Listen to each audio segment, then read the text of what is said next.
Welcome back students, कैसे हैं आप सब। आपका स्वागत है हमारे YouTube channel IAS mechanical academy पर। मैं हूं आपका एजुकेटर शुभम पराशर। तो स्टूडेंट्स, हमने अब तक इंजीनियरिंग मैकेनिक्स के बारे में काफी बातें कर ली थी। क्या क्या हमने बातें कर ली थी कि इंजीनियरिंग मैकेनिक्स में बेसिकली दो पार्ट होते हैं, एक होता है स्टैटिक्स, एक होता है डायनेमिक्स। ओके, उसके बाद हमने बात करी कि इंजीनियरिंग मैकेनिक्स को डिफाइन कैसे करते हैं। हमने उसकी डेफिनेशन देखी थी इंजीनियरिंग मैकेनिक्स की। हमने स्टेट की बात की थी। स्टेट क्या होता है? कंडीशन ऑफ द बॉडी की बॉडी किस कंडीशन के अंदर है उसकी बात की थी।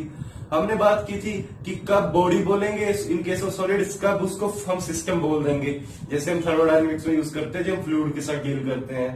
ओके फ्रेंड्स, उसके बाद हमने क्या बात की थी? उसके बाद हमने बात की थी कि body consist of matter. Body किससे बनी होती है? मैटर से बनी होती है। तो मैटर कौन कौन सा होता है? सॉलिड हो सकता है, लिक्विड हो सकता है, गैसेस हो सकती है।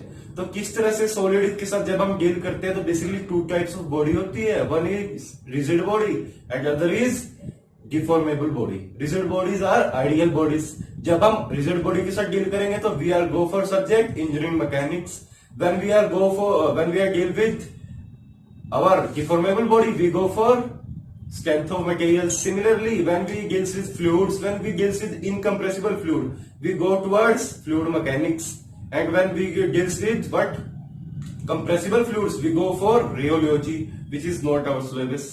These three subjects, strength of material, engineering mechanics and fluid mechanics, we are dealing with these three subjects for the competition point of view also. Okay, so let's start today's topic. हमने कल बात करी थी कुछ physical quantities की भी। हमने last lecture में बात की थी फिजिकल क्वांटिटीज की भी, कि फिजिकल क्वांटिटीज कितनी टाइप की हो सकती हैं। हमने बात की थी, एक तो होती है फंडामेंटल फिजिकल क्वांटिटीज, दूसरी होती है डिराइव्ड फिजिकल क्वांटिटीज जो फंडामेंटल से ही बनी होती है। अलग अलग फिजिकल क्वांटिटीज को जब हम डिवाइड या मल्टीप्लीकेशन करेंगे तो एक नई फिजिकल क्वांटिटी बन के आ जाएगी। ठीक है दोस्तों, सपोज वेलोसिटी है। वेलोसिटी क्या होता है? वेलोसिटी होता है distance upon time, it is speed. Displacement upon time is velocity. तो डिस्प्लेसमेंट क्या है? एक फिजिकल क्वांटिटी है। टाइम क्या है? एक फिजिकल क्वांटिटी है। When we divide this two we find what? We find a new physical quantity which is called as velocity. तो दो फिजिकल क्वांटिटी को जब हम मल्टीप्लाई और सब्ट्रैक्ट करते हैं तो हमें क्या मिलता है? एक थर्ड न्यू फिजिकल क्वांटिटी मिल जाती है फ्रेंड्स।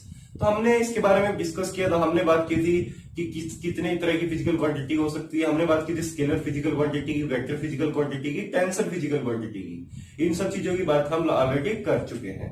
तो चलिए आज हम बात करते हैं, आज हम शुरू करते हैं अपने मैकेनिक्स को थोड़ा सा। सबसे पहले बात करते हैं कि मैकेनिक्स के अंदर क्या क्या चीजें होती हैं। हमारा subject is what? Engineering mechanics, EM, it is our subject. तो सबसे पहले बात करते हैं फोर्स की। ये फोर्स होती क्या है? What is force? फोर्स क्या होती है friends? Can anyone tell us कि व्हाट इज फोर्स? किसे हम बोलेंगे कि फोर्स है? So force is basically it is the action of one body to another body। किस तरह का एक्शन? Via what? पुशिंग और पुलिंग।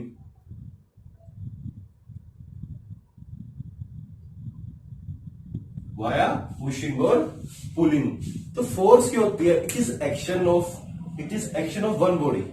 मीन्स ये एक एक्शन है, या तो पुश करने वाला या फिर पुश करने वाला। किसके ऊपर? एक बॉडी लगाती है दूसरी बॉडी के ऊपर। मीन्स वन बॉडी लगाती है दूसरी बॉडी के ऊपर, तो उसे हम बोल देते हैं कि वो क्या है? फोर्स है। फोर्स है।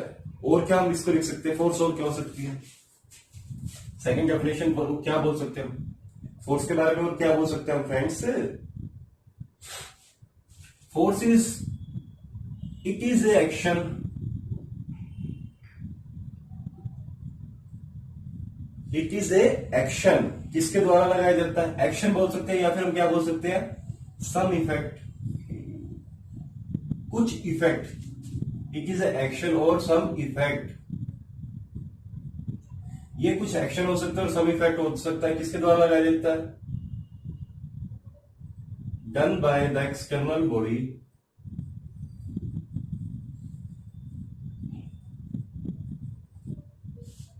done by the external thing, okay, when applied on a body.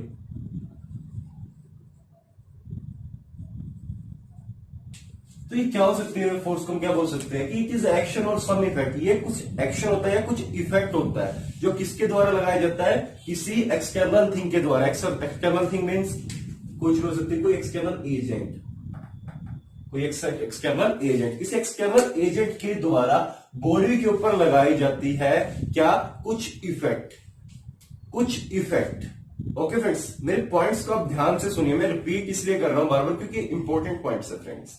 Okay, ये क्या है, इंपॉर्टेंट पॉइंट्स है।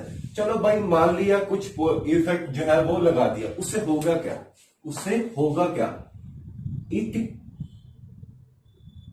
It may can change the state of body. तो उस इफेक्ट से होगा क्या, it may can change the state of body. वो क्या कर सकती है, किसी बॉडी की स्टेट को चेंज कर सकती है।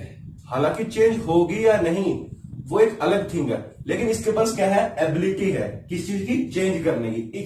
दे force have ability to change the state of the body, to change the state of the body. Okay friends, ये हमने देख लिया कि फोर्स एक्चुअली होती क्या है। Let us suppose this is what, ground और ग्राउंड के ऊपर क्या है, एक ब्लॉक रखा है, this is A block. Ground के ऊपर क्या है, एक ब्लॉक रखा है। तो मैंने क्या किया, यहां पे एक फोर्स लगा दी F, this is a force F, this is a force F। ठीक है friend, this is a force F। Now what will happen, क्या होगा, ब्लॉक क्या करेगा, दो केस हो सकते हैं, या तो ब्लॉक इस फोर्स के लगने से मूव करना शुरू कर देगा इस डायरेक्शन के अंदर, ठीक है फ्रेंड्स, या फिर ब्लॉक क्या करेगा, रेस्ट में रहेगा। रेस्ट में कैसे रहेगा ब्लॉक, बताइए आप, क्योंकि एक फोर्स जो है एक नीचे की तरफ से लग रही रहेगी, जिसको हम बोल देते हैं क्या है, फ्रिक्शन फोर्स, जो क्या करेगी, इस फोर्स को अपोज करेगी, इस फोर्स को अपोज करेगी, जिसकी वजह से ये क्या रहेगा, इक्विलिब्रियम में रहेगा। अभी हम इसकी बात करेंगे, पूरी डिटेल में डिस्कस करेंगे इसको जब हम बात करेंगे फ्रिक्शन की, जब हम बात करेंगे किसकी, फ्रिक्शन की, तब इसके बारे में हम बात करेंगे। अब ये फोर्स इस बॉडी के ऊपर लग रही है, बॉडी क्या कर रही है, मूव करना शुरू कर देती है। ये किस तरह की फोर्स है फ्रेंड्स, ये क्या कर रही है, इट इज पुशिंग टाइप और नॉट पुशिंग, ये क्या पुशिंग टाइप फोर्स है। क्या मैं ऐसा कर सकता हूं कि इस फोर्स को मैं यहां ट्रांसफर कर दूं F, क्या इफेक्ट सेम रहेगा, भाई पहले इस फोर्स के इधर लगने से ये बॉडी उस तरफ मूव कर रही थी, अब मैंने क्या करा, इस फोर्स को ट्रांसफर करके यहां लगा दिया, तो अभी भी एक फोर्स उसी तरफ मूव कर रही है। तो ये कौन सा एक्शन हो गया फ्रेंड्स, पुलिंग एक्शन। ये क्या हो गया, पुलिंग एक्शन हो गया। ये धक्का दे रहा है, ये क्या है, खींच रहा है, this is pulling action, this is pushing action और नॉट। क्या कोई फर्क पड़ा इस चीज में, बॉडी के मोशन में या बॉडी की परिस्थिति में कोई फर्क पड़ा। अच्छा, सबसे पहली बात तो जब हम बॉडी की बात कर रहे हैं इंजीनियरिंग मैकेनिक्स में, तो हम किस बॉडी की बात कर रहे हैं, मैंने लास्ट लेक्चर में भी सबसे पहले बोल दिया था, जब भी इंजीनियरिंग मैकेनिक्स की हम बात कर रहे हैं तो ये बॉडी कौन सी है, जिसको हम बोल रहे हैं, ये रिजिड बॉडी है। It is a rigid body, ये क्या है, रिजिड बॉडी है। ठीक है फ्रेंड्स, तो क्या कोई इफेक्ट पड़ा, बिल्कुल भी नहीं पड़ा। तो ये क्या है, what we follow, what is basically, हमने इस फोर्स को कैसे ट्रांसफर कर दिया। तो एक ब्यूटीफुल लॉ है जिसको बोल देते हैं principal of transmissibility.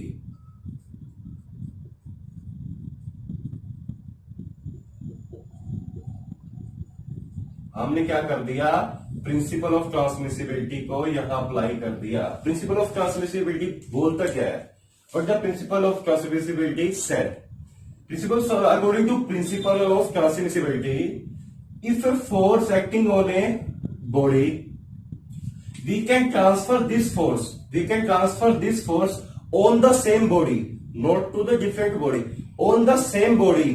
Condition is what conditions, the line of action, this is the line of action where our force is acting, this is the line of action. The line of action is same. Line of action क्या होना चाहिए? Same होना चाहिए। और second thing क्या होनी चाहिए? Same force यहां पे लगेगा, जितना इसका यहां पे मैग्नीट्यूड होगा उतना ही यहां पे मैग्नीट्यूड होगा। और थर्ड चीज क्या होगी? सेम डायरेक्शन में लगेगा। अगर एक रिजिड बॉडी है, कोई फोर्स यहां लग रही है, हम उस फोर्स को ट्रांसफर कर सकते हैं किसी दूसरी पोजीशन को, पर लेकिन क्या कंडीशंस होनी चाहिए? कि वो एक ही लाइन ऑफ एक्शन में होनी चाहिए। This is a line of action where our force is acting, this is a line of action. Second, same magnitude होना चाहिए। और थर्ड इज सेम डायरेक्शन होनी चाहिए। अगर ये तीन कंडीशंस को हम सेटिस्फाई कर दे तो हम इस फोर्स को इस बॉडी के ऊपर ट्रांसफर कर सकते हैं किसी भी पॉइंट पे जो भी लाइन ऑफ एक्शन के ऊपर होंगे, ठीक है फ्रेंड्स। इस बॉडी के ऊपर जितने भी पॉइंट्स हैं लाइन ऑफ एक्शन के ऊपर, हम किसी भी पॉइंट के ऊपर इस फोर्स को ट्रांसफर कर सकते हैं। ये ब्यूटीफुल चीज बताई हमें किसने? प्रिंसिपल ऑफ ट्रांसमिसिबिलिटी ने।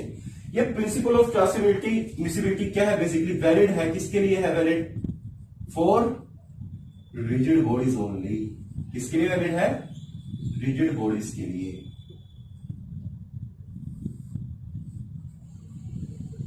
भाई क्या होगा अगर हम इसको डिफॉर्मेबल बॉडीज में लगा दें? वहां के क्यों नहीं वैलिड है? इसके बारे में अभी हम बात करेंगे। तो हमने सबसे पहले क्या जाना कि what are the representation of force. Force को हम किस तरह से रिप्रेजेंट कर रहे हैं? ये फोर्स लग रही है, फोर्स की रिप्रेजेंटेशन क्या है? फोर्स के लिए हमें किन किन चीजों की जरूरत पड़ती है फोर्स को डिफाइन करने के लिए? सबसे पहले तो क्या करेंगे हम? इसका फोर्स का मैग्नीट्यूड कितना है? किस चीज की जरूरत है हमें? मैग्नीट्यूड कितना है। दूसरी बात, इस फोर्स की डायरेक्शन क्या है? किस डायरेक्शन में फोर्स लगी हुई है? वी नीड टू एक direction of force. Third one, what we can हमें किस चीज की जरूरत है? तीसरी, कि किस लाइन ऑफ एक्शन में लगी हुई है। Third is one, what line of action, इस चीज की हमें जरूरत है। लाइन ऑफ एक्शन हमें पता होना चाहिए अगर हम किसी फोर्स को डिफाइन करना है किसी पॉइंट के ऊपर, ठीक है। तो सबसे पहली बात तो ये फोर्स किसके ऊपर लग रही है फ्रेंड्स? ये इस पॉइंट के ऊपर लग रही है, not over the entire area. इस पूरे एरिया के ऊपर नहीं लग रही, सिर्फ इस पॉइंट के ऊपर फोर्स लग रही है। तो ये किससे? Point force. पॉइंट फोर्स को हम बोलते हैं क्या है? एक कंसंट्रेटेड फोर्स है किसी पॉइंट के ऊपर, तो ये किसे? Point force. और क्या हो सकती है? किस चीज की जरूरत पड़ेगी हमें? Anybody tell us? कुछ रह गया क्या? कुछ और जरूरत पड़ेगी हमें? भाई जो मैंने बताया कि ये बॉडी किसी पॉइंट के ऊपर लगेगी, इट मीन्स किस चीज की जरूरत है? पॉइंट ऑफ एप्लीकेशन की।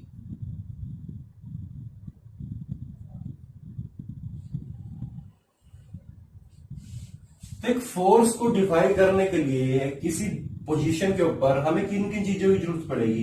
इन चीजों की जरूरत पड़ेगी। क्या कोई और भी चीज बची है? एक चीज और बची है, what is get? Sense. Body की सेंस क्या है? भाई इस बॉडी को मैं कैसे लिख सकता था? इस बॉडी को मैं इस तरफ भी लिख सकता था, एफ, तब क्या कोई चेंज होता? फोर्स का सेंस क्या है? किस सेंस में फोर्स है, वो भी बहुत जरूरी है। ये 5 चीजें हैं जो कि एक फोर्स को डिफाइन करने के लिए जरूरी है। कैसे? आइए देखते हैं। तो हमने जान लिया बेसिकली फोर्स होती क्या है। हमने बात कर ली प्रिंसिपल ऑफ ट्रांसमिसिबिलिटी के बारे में भी, कि प्रिंसिपल ऑफ ट्रांसमिसिबिलिटी होता क्या है। हमने उन सब चीजों के बारे में जानकारी हासिल कर ली friends. Okay, now what will happen? Suppose this is a body, ये क्या है? बॉडी है, एक रिजिड बॉडी है। तो इसके ऊपर क्या करूंगा मैंने एक फोर्स लगाई, किस डायरेक्शन में? सपोज दिस डायरेक्शन में। This is a force. ये क्या है? फोर्स, ठीक है। तो इसको डिफाइन करने के लिए मुझे क्या किन किन चीजों की जरूरत पड़ेगी? तो इसका लाइन ऑफ एक्शन क्या है? This is a line of action of this force. बहुत सारे क्वेश्चंस के अंदर प्रॉब्लम्स स्टूडेंट्स को फेस होते हैं। Student faces the problem because they don't know the concept of line of action. तो उनको बड़ी प्रॉब्लम होती है सॉल्व करने में। Line of action is a very important. ये क्या है? Line of action. किस लाइन ऑफ एक्शन के क्रॉस ये फोर्स लग रही है। अब ये क्या रिप्रेजेंट करेगा? What is this represent? ये क्या रिप्रेजेंट कर रहा है? एरो का ये जो साइज है क्या रिप्रेजेंट कर रहा है? ये बेसिकली बता रहा है क्या? मैग्नीट्यूड। कि कितना मैग्नीट्यूड है इस फोर्स का जो इस डायरेक्शन के अंदर लग रही है। ठीक है, अब हमें क्या करनी है, डायरेक्शन डिफाइन करनी है। डायरेक्शन को हम किस तरह से डिफाइन करेंगे फ्रेंड्स, डायरेक्शन को हम किस तरह से डिफाइन करेंगे, थ्रो एंगल, किस एंगल के ऊपर लग रहा है वो भी तो पता करना है। थ्रो एंगल सपोज थीटा, ये क्या रिप्रेजेंट करेगा, it is representation of direction. Direction हमें पता लग गई, हमने मैग्नीट्यूड पता कर लिया, हमने डायरेक्शन पता कर लिया, हमें लाइन ऑफ एक्शन पता लग गया। अब क्या बचा, पॉइंट ऑफ एप्लीकेशन। भाई जब तक आप यही नहीं बताओगे ये फोर्स लग कहां पे रही है, किस पॉइंट ऑफ एप्लीकेशन के ऊपर लग रही है, देन बॉडी के ऊपर फोर्स तो यहां भी लगा सकता है, यहां भी कहीं भी मैं लगा सकता था, लेकिन हमें पॉइंट डिफाइन तो करना पड़ेगा ना। We have to define a point where this force actually acts. Force लग कहां रही है, it is point of application, it is also necessary. Okay, now हमें क्या पता लग गई, पॉइंट ऑफ एप्लीकेशन भी हमने देख लिया, पता लग गया। Now what is sense, now suppose मैं इस फोर्स को अपोजिट ऐसे भी तो लगा सकता था, अपोजिट ऐसे भी तो मैं लगा सकता था, तो कैसे पता लगेगा, पता लगेगा सेंस की मदद से कि भाई ये बॉडी, इसकी सेंस क्या है, outward to the body, outward to the body, ये बॉडी लग रही है, ये इनवर्ड भी लग सकती थी, ये क्या कौन बताएगा हमें, सेंस ऑफ द बॉडी। तो ये 5 चीजें हैं जो कि एक फोर्स को डिफाइन करने के लिए नेसेसरी है किसी बॉडी के ऊपर, किसी बॉडी के ऊपर। फ्रेंड्स आप मेरे साथ मैकेनिक्स पढ़ रहे हो, पढ़ने वाले हो, अभी हमने शुरू की है, just we are dealing with very basics, what is actually forces. So be careful, मेरे एक एक जो वर्ड होगा वो बहुत इंपॉर्टेंट होगा, क्योंकि बच्चों को ज्यादातर कंफ्यूजन हो जाती है फोर्स के बेसिक्स के अंदर ही। क्या आपको ये 5 चीजें पता थी फोर्स को डिफाइन करने के लिए चाहिए? Do you know this 5 things is necessary to define a force? तो it's a very little things, you can understand it carefully. Okay friends, now let's move forward. So suppose this is also a body, this is a body. Okay, this is a line of action of a body in which force is acting. This is a line of action. Suppose this is a point of application where this force is acting. Suppose a force F is acting at this point of application, say let us say A point. Okay, now according to principle of transmissibility, what can we do? We can transfer this force at another point B. The condition is what? Same line of action and what? Same what? Magnitude. And third condition is same direction, same magnitude and same direction, same sense. So we can transfer it to point D. Similarly, we can transfer it to point C also. We can transfer it to point D also. We can transfer it to any points. Now what will happen? Here the nature is what? Pushing nature. Pushing nature. Here the nature is what? Pulling nature. But the effect is same. The body start to move from in a translation motion in this direction. Body क्या कर देगी, इस तरह move करना शुरू कर देगी। क्या कोई इफेक्ट में चेंज आया? कोई चेंज नहीं आया। अच्छा, ये एरो जो हम इस तरह से लगाते हैं, ये क्या रिप्रेजेंटेशन है, क्या बताता है ये एरो? ये जो उसको बोल देते हैं हम, क्या बोल देते हैं, head. This is our head of arrow. और ये क्या चीज होती है, this is our what, tail. इसको बोल देते हैं हम टेल। ये बहुत जरूरी है छोटे दोस्तों, एक्चुअली है ना, प्लस वन की चीजें हैं जो हमने प्लस वन क्लास में पढ़ी है कि किस तरह से हम एक वेक्टर को रिप्रेजेंट करते हैं। This is head, this is a tail. Okay, this arrow, जी एरो जिस साइड होगा वो क्या रिप्रेजेंट करेगा कि वो उसकी सेंस है। अगर इस हेड को मैं नीचे की तरफ लगा दूं तो सेंस क्या हो जाएगी, अपोजिट हो जाएगी, चेंज हो जाएगी। ओके फ्रेंड्स, तो ये था अपना principal of transmissibility.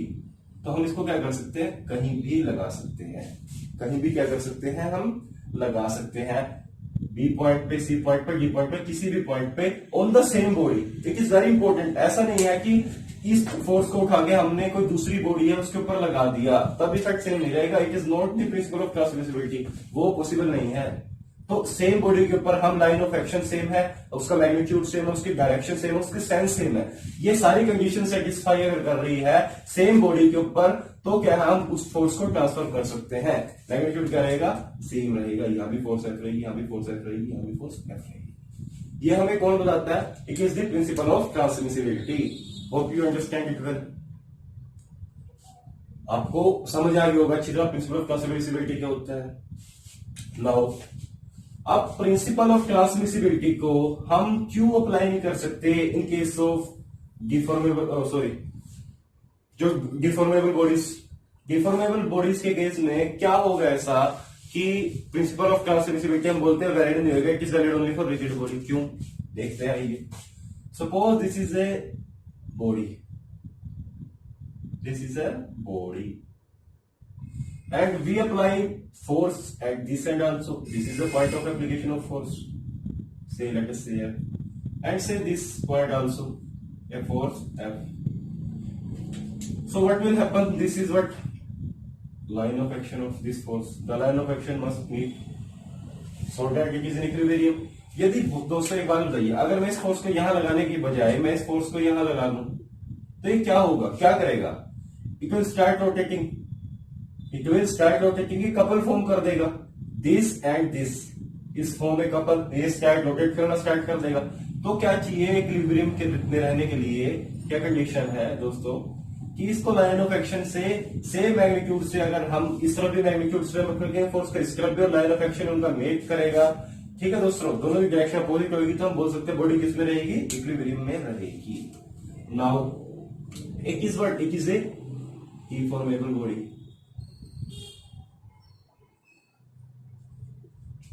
Deformable body. Okay, now what will happen? Suppose this is point A, this is point B. Now ये बॉडी कौन सी है? डिफॉर्मेबल है। अब हमने क्या किया? हमने इस फोर्स को ट्रांसफर कर दिया इस पॉइंट के ऊपर according to principle of transmissibility, same magnitude, same direction and all thing same. इस पॉइंट के ऊपर हमने क्या कर दिया? ट्रांसफर कर दिया। अब होगा क्या फ्रेंड्स? इस पोर्शन के अंदर तो क्या हो जाएगी? स्ट्रेस जनरेट हो जाएगी। इस पोर्शन के अंदर क्या हो जाएगी? स्ट्रेस जनरेट हो जाएगी। और ये पोर्शन क्या रहेगा? स्ट्रेस फ्री रहेगा। Stress is zero. Air stress is not zero. जब इफेक्ट ही सेम नहीं रहा, बॉडी के अंदर चेंजेस आ गए, then we can say that principle of transmissibility यहां पर एप्लीकेबल ही नहीं है। कैसे एप्लीकेबल होगा? जब इफेक्ट ही सेम रहा। अगर ये बॉडी एक रिजिड बॉडी होती, तो क्या होता? तो stress everywhere in the rigid body is zero. तब इफेक्ट क्या रहता है? सेम रहता है। परंतु ये डिफॉर्मेबल बॉडी है, इसलिए इफेक्ट क्या रहा? चेंज हो गया। तो इसलिए हम बोल सकते हैं this principle of transmissibility is not valid for deformable body.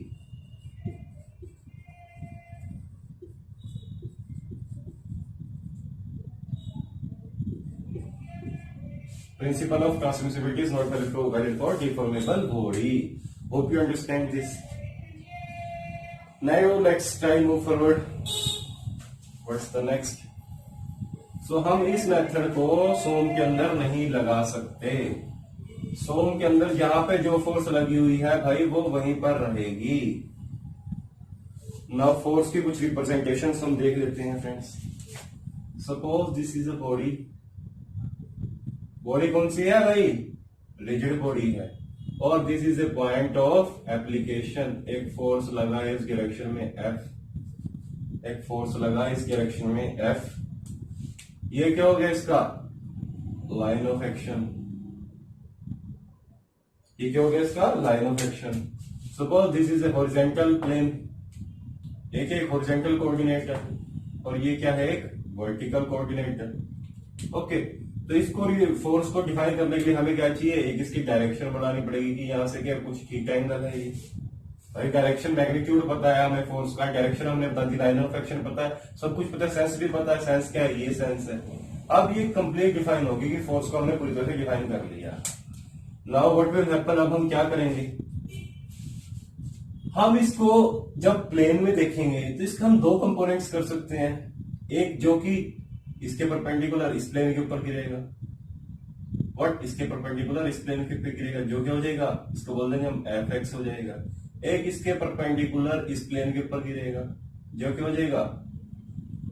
Fy हो जाएगा। तो इसकी वैल्यूज क्या रहेगी? Fx क्या हो जाएगा? It is F cos theta, it is what F sine theta. ये हमने किस में बात करी है, इट इज इन 2D, एक प्लेन की बात करी है, इन प्लेन। प्लेन में क्या होता है, दो ही होते हैं ना, प्लेन इज इन 2D, दो ही कोऑर्डिनेट्स होते हैं अपने पास, एक्स वाई या फिर वाई जेड के, कोई दो ले लो। इसकी रिप्रेजेंटेशन क्या हो जाएगी, तो इन 2D के अंदर फोर्स को हम लिखते कैसे हैं friends, F is equal to suppose 2y plus 3j means F X I plus F Y जी।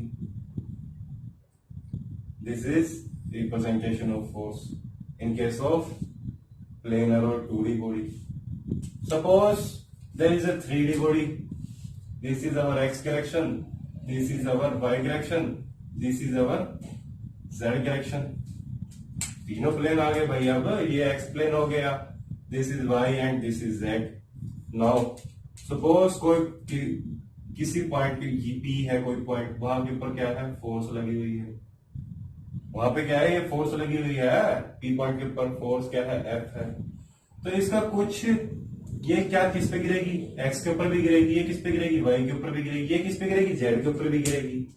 ठीक है, तो ये एंगल सपोज करो क्या होगा, एक्स एक्सिस से थीटा, थीटा एंगल होगा एक्स एक्सिस से, और वाई एक्सिस से कितना हो गया, सपोज बीटा, और जेड एक्सिस से कितना हो गया, सपोज गामा।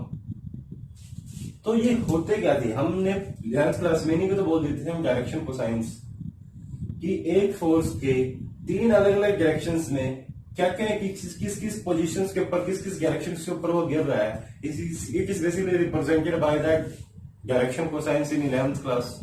हम इनको डायरेक्शन कोसाइन के नाम से ही जानते थे। तो इस फोर्स को हम 3D में लिख कैसे सकते हैं, suppose 3i plus 2j plus 4k, क्या होगा, कैसे लिखेंगे, F X I plus F Y J plus F Z K, ये what is I J K, these are the direction cosines. ये क्या डायरेक्शन को रिप्रेजेंट कर रहे हैं, एक्स वाई जेड तीनों कोऑर्डिनेट्स की। तो ये क्या होगा, basically in a space, space के अंदर कैसे रिप्रेजेंट करेंगे हम 3D के अंदर फोर्स को, ये क्या हो गया, स्पेस के अंदर फोर्स हमने डिफाइन कर दी। दोस्तों आपको पता है हम किस वर्ल्ड में रहते हैं, we are living in 3D world, हम 3D दुनिया में रहते हैं। तो 3D दुनिया कैसे बनी, कैसे इसका विस्तार हुआ, सबसे पहले क्या चीज आई, दुनिया मतलब यूनिवर्स बना कैसे, उसके बारे में हम चर्चा करेंगे। मैं आपको डिटेल में बताऊंगा कि दुनिया बनी कैसे, लेकिन वो हम बात करेंगे किसमें, जब हम centre of gravity, centre of mass वाला जब चैप्टर करेंगे तब हम बात करेंगे इसके बारे में, तो आपको डिटेल में बताऊंगा। ओके, तो एक जस्ट जनरल बातें थी जो आपको पता होनी बहुत जरूरी थी कि फोर्स को 2D में कैसे लिखते हैं, फोर्स को 3D में कैसे लिखते हैं। तो चलिए आगे बढ़ते हैं। अब भाई हमने क्या जान लिया, हमने फोर्स जान ली, क्या जान ली, फोर्स जान ली, उसकी रिप्रेजेंटेशंस जान ली कि 3D 2D में उसको किस तरह से लिखा जाता है, ये चीजें हमने अब तक जान ली। नाउ भाई ये फोर्स जो है हमने पढ़ी है कि फोर्स होती है, फोर्स आई कहां से, फोर्स के बारे में बताया किसने है, किसने कहा कि फोर्स होती है कोई चीज, एक ही तो बंदा है जो हमें बताएगा, जिसको हम पूरी इंजीनियरिंग मैकेनिक्स में फॉलो करते हैं, जिसका नाम क्या है, न्यूटन। आप सभी जानते हैं न्यूटन को या नहीं जानते हो। तो न्यूटन ने हमें एक बताया कि भाई फोर्स कुछ होती है, ऐसे ऐसे वो बॉडी पर लगती है, और उसके ये क्या होते हैं, ये उसकी कैरेक्टरिस्टिक्स होती है, इन चीजों की उसके रिक्वायरमेंट जरूरी होती है। जैसे हमने बात की थी अभी magnitude, direction, line of action, ये चीजें हमें चाहिए होती है। तो चलिए न्यूटन के कुछ लॉज देख लेते हैं।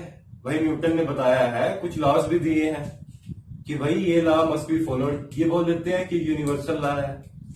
एक्चुअली न्यूटन ने लॉ किसके दिए थे दोस्तों, न्यूटन ने बात की थी जब लॉज की, तो न्यूटन ने लॉ दिए थे for a particle, for a small particle which have no mass, जिसके पास क्या है, कुछ मास नहीं है। ठीक है, उस पार्टिकल के बारे में न्यूटन ने लॉ दिए थे। अब इंजीनियर्स ने क्या किया,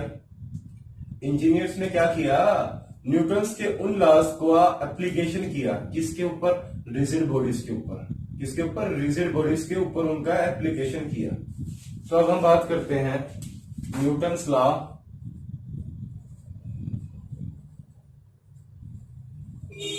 न्यूटन्स लॉज। हम किसके बारे में बात करेंगे? जब हम पढ़ भाई रिजिड बॉडी के बारे में रहे हैं तो हम बात भी किसके बारे में करेंगे? रिजिड बॉडीज के बारे में बात करेंगे।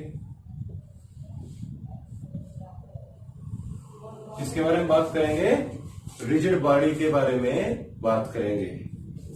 तो पहला लॉ कौन सा आया? फर्स्ट लॉ क्या दिया भाई न्यूटन ने? न्यूटन ने बोला if a body is in rest, यदि कोई बॉडी रेस्ट के अंदर है और in a uniform motion. Uniform motion कौन सा होता है? यूनिफॉर्म मोशन कौन सा होता है? यूनिफॉर्म मोशन होता है कि कांस्टेंट वेलोसिटी से वो मूव करे जा रहा है, उसकी वेलोसिटी क्या है? कांस्टेंट है, it is called uniform motion. तो न्यूटन बोलता है if a body is in rest और any uniform motion, the body क्या? द बॉडी स्टार्ट मूविंग और the body in the same state until the force cannot apply। तो Newton के first law ने हमें बताया कि यदि कोई बॉडी रेस्ट में है, suppose this is a body, ये पेन क्या है हमारी, ये मार्कर क्या है? बॉडी है। ये किसमें है? रेस्ट में है। रेस्ट में है तो ये बॉडी रेस्ट में ही रहेगी। कब तक? इस बॉडी की चेंज जो स्टेट है वो चेंज नहीं होगी। मीन्स ये बॉडी किसमें रहेगी? सेम स्टेट में रहेगी। कब तक रहेगी? जब तक कि कोई फोर्स मैं इसके ऊपर ना लगा दूं कि ये चलना शुरू कर दे। ऐसे ही यदि कोई ये बॉडी है, ये यूनिफॉर्म मोशन में, इसकी कांस्टेंट वेलोसिटी है, ये इस तरह मूव कर रही है, तो ये इसी तरह मूव करती रहेगी। कब तक? जब तक कोई फोर्स ना जाए जो इसका मोशन डिस्टर्ब कर दे। जब तक कोई फोर्स ना आए जो इसका मोशन डिस्टर्ब कर दे। जैसे इसका मोशन डिस्टर्ब होएगा तो क्या आ जाएगा पिक्चर में? Change in velocity. वेलोसिटी क्या करेगी? चेंज करेगी और इस बॉडी को क्या मिल जाएगा? एक एक्सेलरेशन मिल जाएगा किसी पर्टिकुलर डायरेक्शन में। जिस डायरेक्शन में फोर्स लग रहा होगा उस डायरेक्शन में क्या मिल जाएगा? एक एक्सेलरेशन मिल जाएगा। तो क्या हुआ? बॉडी की क्या हुआ? स्टेट चेंज होगी। कब चेंज हुई? जब हमने कोई फोर्स लगाई। जो फोर्स लगती किसके ऊपर है? फोर्स किसके ऊपर लगती है? हवा में तो कोई फोर्स लगता नहीं है। फोर्स के लिए क्या चाहिए? कोई बॉडी चाहिए, कोई पेन चाहिए, कोई marker. These are our bodies. कुछ भी चाहिए। सपोज एक ब्लॉक है, ठीक है, वो रखा हुआ है, भाई वो अपने आप चलने लगेगा क्या? एक ब्लॉक है वो रखा हुआ, क्या वो अपना आप चलना शुरू कर देगा? बिल्कुल भी नहीं। जब तक हम उसको धक्का नहीं देंगे पर्टिकुलर डायरेक्शन में, वो ब्लॉक चलना नहीं शुरू होगा। जब हमने उसको धक्का दिया, suppose this is A block. Now मैं आपको क्या समझा रहा हूं दोस्तों? नाउ मैं आपको थोड़ा इसका प्रैक्टिकल वे में समझाने की इसको कोशिश कर रहा हूं। क्या कर रहे हैं? हम इसको फील करने की थोड़ा कोशिश कर रहे हैं। Suppose this is A block. ये क्या है? ब्लॉक है। भाई न्यूटन फर्स्ट लॉ क्या है? हम फील तो करके देखें। हमने डेफिनेशन पढ़ ले, हमारा काम हो गया? नहीं, थोड़ा फीलिंग जरूरी है हर चीज में यार। फीलिंग के बिना तो लाइफ ही कैसी है? उदास सी है। Feeling is necessary. सपोज ये ब्लॉक है भाई, इसका कोई मास m है और ये ऐसे ही रखा हुआ है। कब तक रखा रहेगा? ये सारी जिंदगी रखा रहेगा। क्यों रखा रहेगा? तो इसके पास कोई पर्पज ही नहीं है घूमने का। क्यों जाएगा ये कहीं पे? ये तब तक रखा रहेगा जब तक हम किसी पॉइंट ऑफ एप्लीकेशन के ऊपर इसके ऊपर कोई फोर्स ना लगा दें। जब तक हम इसके पॉइंट ऑफ एप्लीकेशन के ऊपर कोई फोर्स ना लगा दें, अब क्या करेगा? ये मोशन करना स्टार्ट कर देगा। इस डायरेक्शन में, इस डायरेक्शन में, इस डायरेक्शन में मोशन करना स्टार्ट कर देगा और इसको क्या मिल जाएगा? कोई एक्सेलरेशन ए मिल जाएगा उसी डायरेक्शन के अंदर। किसकी वजह से? फोर्स की वजह से। एक्सेलरेशन क्या है? एक इफेक्ट है जो क्रिएट हुआ। किसकी वजह से? इस फोर्स की वजह से, इस फोर्स की वजह से। ना भाई हमने देख लिया कि इसकी थोड़ी रिप्रेजेंटेशन, फिजिकल सिग्निफिकेंस क्या होता है, किस तरह से फर्स्ट लॉ जो है वो लगाया जाता है। अब हमने एक और बात कर दी है कि बॉडी जब रेस्ट में है, suppose this is our ground ground के ऊपर क्या रखी है, एक बॉल है, बॉल है जो कि v वेलोसिटी से मूव कर रही है इस डायरेक्शन में, जो कि v वेलोसिटी से मूव कर रही है इस डायरेक्शन में। ओके, वेलोसिटी क्या है, कांस्टेंट है, तो एक ये यूनिफॉर्म मोशन में फ्लो कर रही है। बॉल जो है वो इस तरफ जा रही है यूनिफॉर्म मोशन के अंदर। ओके, जा रही है, कोई बात नहीं, इसको जाने दो। क्या ये अपने आप रुक जाएगी? बिल्कुल भी नहीं रुकेगी। क्यों रुकेगी? क्यों रुकेगी भाई, इसमें किसी का देना थोड़ी है, ये बिल्कुल भी नहीं रुकेगी। इसको रोकने के लिए या फिर इसको और तेज करने के लिए we have to apply the force, कोई हमें फोर्स देना पड़ेगा, तभी हम इसकी जो सिस्टम स्टेट है उसको चेंज कर पाएंगे, तभी इसकी वेलोसिटी क्या हो जाएगी, कांस्टेंट नहीं हो जाएगी, और इसको क्या मिल जाएगा, एक एक्सेलरेशन मिल जाएगा। किस डायरेक्शन में? In the direction of force, force के डायरेक्शन में। और ये एक्सेलरेशन कहां लगता है दोस्तों, ये एक्सेलरेशन कहां लगता है, it is at the centre of mass of the body, this is what centre of mass. ये कहां लगता है, centre of mass of the body पर लगता है। अब आप बोलोगे सर सेंटर ऑफ मास क्या होता है, हमें बताइए। चलो थोड़ा सा इसके बारे में भी फील कर लेते हैं कि what is the centre of mass. Suppose this is our body. Body किससे बनी होती है, हमने कल बात करी थी, क्या मैटर से बनी होती है। मैटर के अंदर क्या होते हैं, छोटे छोटे मॉलिक्यूल्स होते हैं बहुत सारे। इन मॉलिक्यूल्स के ऊपर पास क्या होता है फ्रेंड्स, इन मॉलिक्यूल्स के पास अपना कुछ मास होता है। सपोज इसके पास m1 है, इसके पास m2 है, इस तरह से कर करके सबके पास कुछ ना कुछ mn मास है।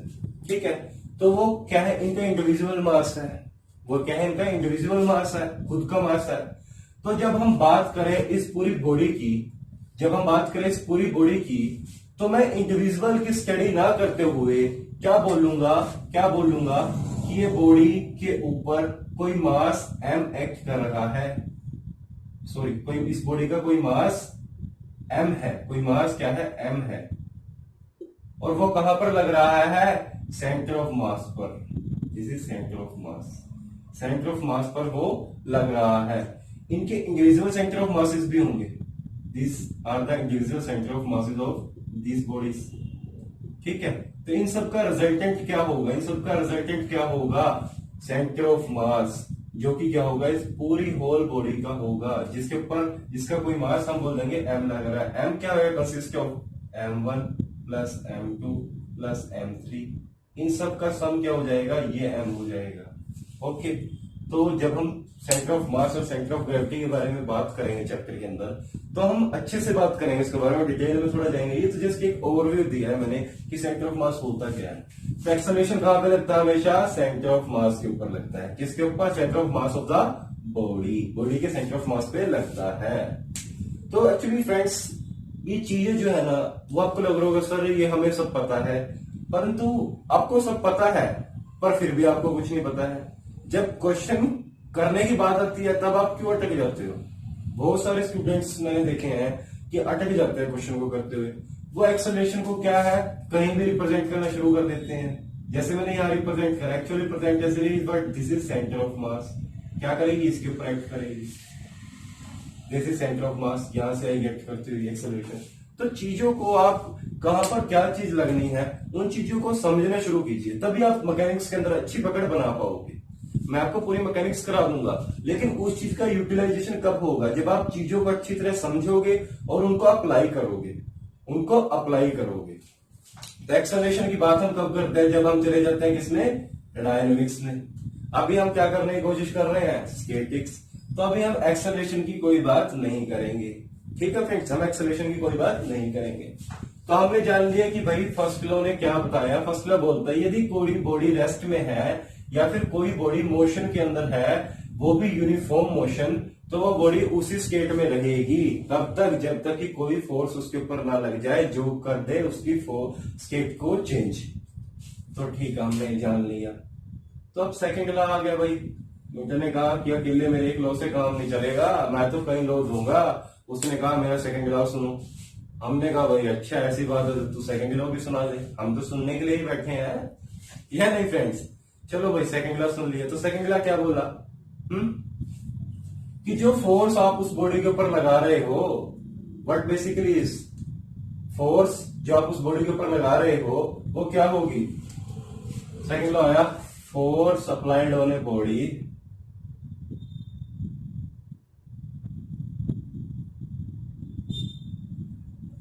is equal to rate of change of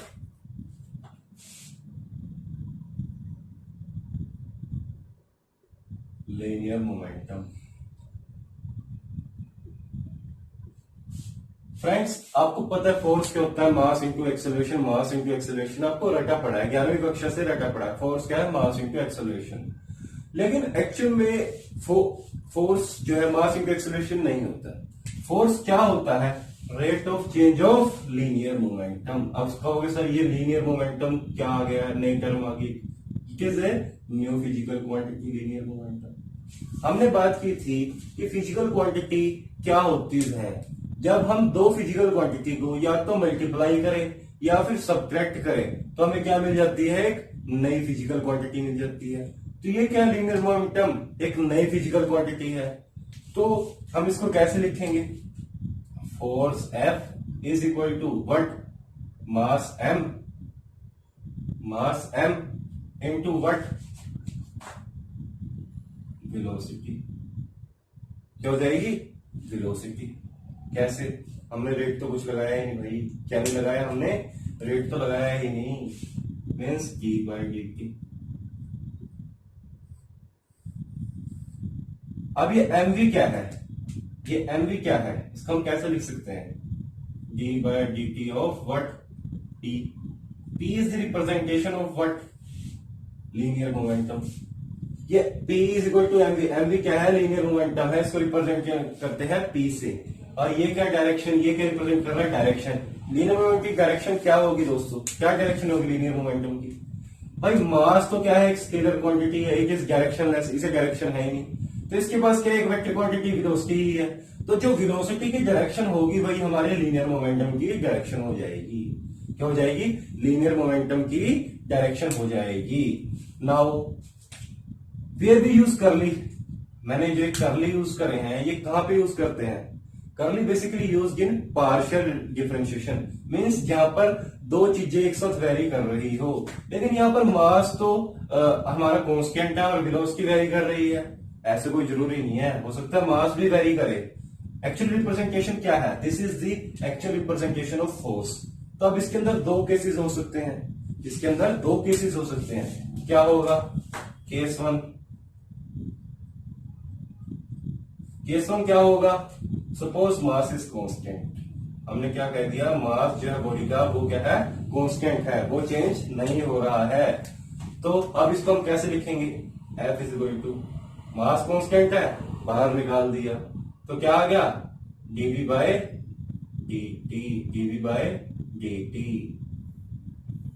this is the representation. What is dv by dt? dv by dt क्या होता है? Rate of change of velocity is nothing but acceleration, nothing but acceleration। Direction represented by the velocity क्या हो जाएगा? acceleration। तो F is equal to M में कहां से निकल गया है फॉर्मूला? यहां से निकल गया है। उसके पीछे क्या कंडीशन है? क्या कंडीशन है फ्रेंड्स? ये कंडीशन है कि इसका मास क्या है? कांस्टेंट है। मास क्या है? कांस्टेंट है। अगर केस टू की बात करें, मास क्या है भाई? कांस्टेंट नहीं है तो कुछ और कांस्टेंट होगा। बोल दिया कि वेलोसिटी जो है वो हमारी कांस्टेंट है। ये कौन सा फ्लो बन गया? यूनिफॉर्म फ्लो बन गया। यूनिफॉर्म फ्लो कौन सा होता है? Sorry, uniform motion. Uniform motion कौन सा होता है? जहां पे हमारी वेलोसिटी कांस्टेंट होती है। तो ठीक है भाई, अगर वेलोसिटी कांस्टेंट है तो हम क्या बोलेंगे? एफ को हम कैसे रिप्रेजेंट करेंगे? F is a vector quantity. तो इसके ऊपर क्या लगाओ? एरो लगाओ। ये क्या है? एक वेक्टर क्वांटिटी है तो इसके ऊपर भी क्या लगेगा? एरो लगेगा। Means it also have what? Magnitude and direction, both है इसके पास। ठीक है फ्रेंड्स, तो अब हम कैसे लिखेंगे? हमने क्या कहा? चलो ठीक है भाई, v को बाहर निकाल दिया और dm बाय dt क्या हो गया? dm by dt। dm by dt को हम कैसे रिप्रेजेंट करते हैं? Rate of change of mass is denoted by what? m dot. m dot से हम इसको डिनोट कर देते हैं। ये क्या हो गया? हमारा फोर्स हो गया। अब इस फोर्स को हम कहां पे यूज करते हैं? जहां पे हमारी बॉडी का मास हम कांस्टेंट लेके चलते हैं। यूज करते हैं कहां पर? रिजिड बॉडीज में। कहां पर यूज करते हैं? रिजिड बॉडीज में। Means this formula is used in engineering mechanics. ये फॉर्मूला हम यूज करेंगे कहां पर? इंजीनियरिंग मैकेनिक्स के अंदर। और ये फॉर्मूला आपको अच्छी तरह पता है कहां पे यूज करते हैं, हम बहुत बार यूज किया है। आपने बीटेक भी करी है, वहां पे ये फॉर्मूला यूज किया है भाई। फ्लूइड मैकेनिक्स में ये फॉर्मूले का यूज नहीं किया क्या? कहां पे यूज करते हैं फ्लूइड मैकेनिक्स में? Impact of jets, turbines, rotors, जब उनके एनालिसिस करते हैं हम इम्पैक्ट ऑफ जेट्स में, तो हम ये फॉर्मूला यूज नहीं करते क्या? इम्पैक्ट ऑफ जेट के क्वेश्चन कैसे सोल्व करते हैं? With the help of this formula. वहां पे क्या बोल देते हैं? फ्लूइड की एक वेलोसिटी है जो कि कांस्टेंट है, कांस्टेंट फ्लो वेलोसिटी से आ रहा है, परंतु क्या हो रहा है? उसका मास चेंज कर रहा है, मास वेरी कर रहा है। It is used in FM, where it is used fluid mechanics के अंदर इसका हम यूज करते हैं। तो बेसिकली जो फॉर्मूला है, जो मेन फोर्स का फॉर्मूला है, force is rate of change of linear momentum, उसके अंदर भी दो केस बनते हैं, one is for constant mass and other is for constant velocity. तो we are dealing with this engineering mechanics constant mass. So हम क्या बोलेंगे? जो भी रिजिड बॉडी हम लेंगे उसका क्या करेंगे? हम मास हमेशा कांस्टेंट मानेंगे कि उसके अंदर किसी तरह का मास वेरिएशन नहीं हो रहा है। Hope you understand it well. आपको ये अच्छे से समझ आ गया होगा। Second law of Newton, second law क्या है आपको अच्छी तरह समझ आ गया होगा। अब आगे बढ़ते हैं हम किसकी ओर? थर्ड लॉ की ओर। उससे पहले मुझे एक बात और बता दीजिए आप। हमें पता है force is equal to mass into acceleration, लेकिन ये क्या है? उसी डायरेक्शन में जिस डायरेक्शन में फोर्स लग रही है। अगर मैं बोलूं फोर्स किस में लग रही है? एक्स डायरेक्शन में लग रही है, तो क्या हो जाएगा ये formula? Mass into acceleration in x direction. If force is in y direction, then mass into acceleration in y direction. Okay, तो कई केस आते हैं जहां पर क्या होता है? टेंजेंशियल एक्सेलरेशन होता है, मतलब फोर्स क्यों हो रही है? फोर्स लग रही है इन केस ऑफ सर्कुलर मोशन। भाई ये हमारा सर्कुलर मोशन है। ओके, ये हमारा क्या है? सर्कुलर मोशन है। ठीक है, बॉडी क्या कर रही है? सर्कल में मूव कर रही है। इस तरह बॉडी मूव कर रही है। अब इस बॉडी के पास क्या होगा? इस बॉडी के पास क्या होगा? दो तरह के एक्सेलरेशन होंगे। क्या? एक तो रहेगा नॉर्मल एक्सेलरेशन इस डायरेक्शन में, जो किस डायरेक्शन में होगा? सेंटर ऑफ द बॉडी, जिस पॉइंट के अबाउट मूव कर रही है उसके सेंटर की तरफ एक एक्सेलरेशन आ रहा होगा, जिसके बोल देते हैं हम नॉर्मल एक्सेलरेशन। एक इस बॉडी के बिल्कुल टेंजेंट एक्सेलरेशन होगा, जिसको हम बोल देते हैं टेंजेंशियल एक्सेलरेशन। जब हम इसकी सर्कुलर मोशन की बात करेंगे तो हम अच्छे से देखेंगे इनके बारे में कि किस तरह एक्सेलरेशन लगते हैं, कैसे बिहेव करते हैं, पर जस्ट मैं बता रहा हूं। ठीक है, तो टेंजेंशियल एक्सेलरेशन की डायरेक्शन में जो फोर्स लग रहा है वो क्या होगा? टेंजेंशियल फोर्स होगा। वो क्या होता है? Mass into tangential acceleration in the direction. तो एफ इनटू नॉर्मल डायरेक्शन की ओर जो फोर्स लग रहा है वो क्या होगा? मास इनटू नॉर्मल डायरेक्शन की ओर। तो हम इस तरह से इसको सॉल्व कर सकते हैं। किसी भी डायरेक्शन के अंदर हम फोर्सेस निकाल सकते हैं। तो ये फोर्स क्या है? ये कोई सिंगल फोर्स है क्या? नहीं, it is what? Summation of all forces, summation of all forces, summation of all forces, summation of all forces. जितने भी फोर्सेस एक्स डायरेक्शन के अंदर एक बॉडी के ऊपर लग रही है उन सब का सम बराबर होगा किसके? मास into acceleration of the body, acceleration of the body in the direction of what? X direction. उसी डायरेक्शन में जो एक्सेलरेशन होगा उस बॉडी का वो किसके बराबर होगा? Summation of all body, all forces in x direction. Hope you understand it well. आपको अच्छे से समझ आ गया होगा फ्रेंड्स। तो चलिए अब बात करते हैं हमारे थर्ड लॉ की। थर्ड लॉ क्या बोल देता है उसको भी देख लेते हैं। भाई न्यूटन कहता है भाई दो लॉ से मुझे संतुष्टि नहीं मिली, मैं तो अपना क्या दूंगा? तीसरा लॉ भी दूंगा। मैंने कहा भाई तेरे को कौन रोक सकता है लॉ देने से? You are a scientist person, दीजिए अपना तीसरा लॉ। हम तो भाई उसको भी पढ़ लेंगे। क्या कर लेंगे? हम तो उसको भी पढ़ लेंगे और उसको भी अप्लाई कर देंगे हमारे फंडास के अंदर, हमारी रिजिड बॉडीज के अंदर। तो थर्ड लॉ क्या आया? थर्ड लॉ बहुत ही ब्यूटीफुल लॉ है, लेकिन स्टूडेंट जनरली इस लॉ के अंदर क्या करते हैं? मिस्टेक करते हैं। किस चीज के अंदर मिस्टेक करते हैं? थर्ड लॉ को समझने में मिस्टेक करते हैं। उनके दिमाग में कुछ गलत इंटरप्रिटेशंस होती हैं जो कि थर्ड लॉ को गलत साबित कर देती है। एक्चुअली उन्हें एक्चुअली में पता ही नहीं होता थर्ड लॉ होता क्या। पता सबको होता है, पता सबको है थर्ड लॉ, रटी पड़ी होगी आपको डेफिनेशन, परंतु उसको समझा नहीं आपने कभी, उसको कभी समझा नहीं आपने। तो चलिए कुछ समझने की कोशिश करते हैं थर्ड लॉ के बारे में। थर्ड लॉ क्या बोलता है? ईच एक्शन, हर एक action has what? Each action has equal and opposite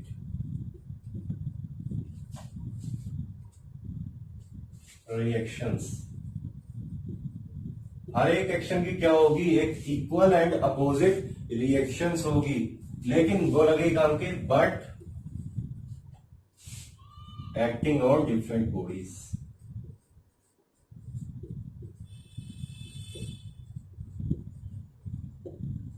but acting on different bodies. तो स्टार मार्क पॉइंट यहां पर क्या है, जो इंपॉर्टेंट पॉइंट है समझने का, वो है डिफरेंट बॉडीज।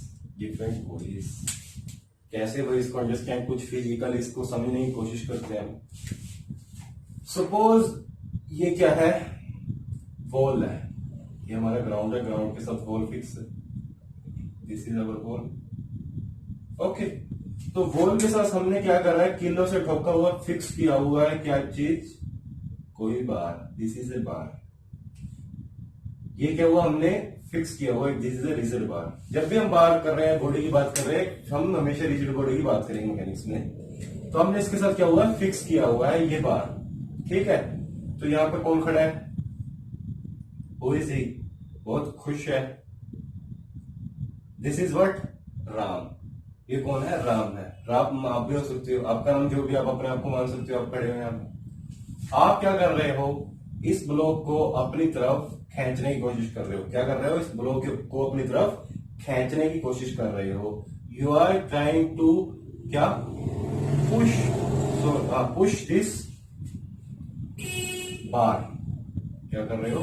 पुश कर रहे हो, खींच रहे हो अपनी तरफ। You are doing what?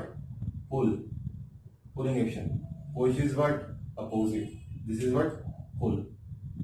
आप कोई फोर्स इसके ऊपर लगा रहे हो कि मैं इस बार को इससे उखाड़ के ले आऊंगा। तो जब ये चीज इसके साथ है, अटैच है, तो हम बोल सकते हैं ये कि एक ही बॉडी है, पूरी की पूरी ग्राउंड वॉल प्लस ये bar, this is a single body, ठीक है। तो आइए इसको समझते हैं। सबसे पहले क्या करते हैं? हम इसको फ्री कर देते हैं, इस बॉडी को, इन बॉडीज को फ्री कर देते हैं हर तरफ से। फ्री करते हैं, चलो करके देखते हैं भाई। हमने क्या करते हैं? इसको फ्री कर दिया।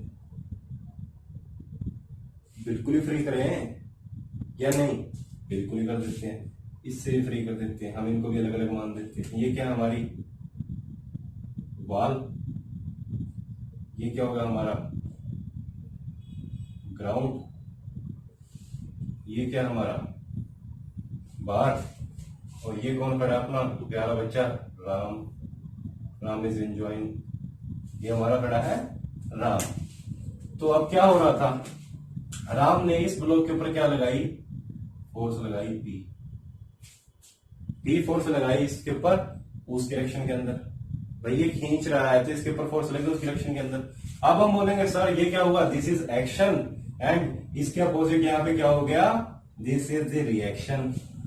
This is the reaction. बहुत अच्छा भाई, ऐसे ही होगा। This is action, then this is the reaction. भाई यही तो चीज मैं समझा रहा हूं, ये गलत कंसेप्ट है। कहां से पढ़ा है आपने ये? भाई मैंने साफ साफ यहाँ पे क्या लिखा डेफिनेशन में? Acting on a different body. ये तो सेम ही बॉडी के ऊपर है। तो ये क्या हो गया? This is action and this is also action. ये भी क्या हो गया? एक्शन हो गया। और जब ये इसके ऊपर फोर्स इस डायरेक्शन में लगाएगी, तो यहां से ये भी तो कोई फोर्स लगाएगी इस डायरेक्शन के अंदर।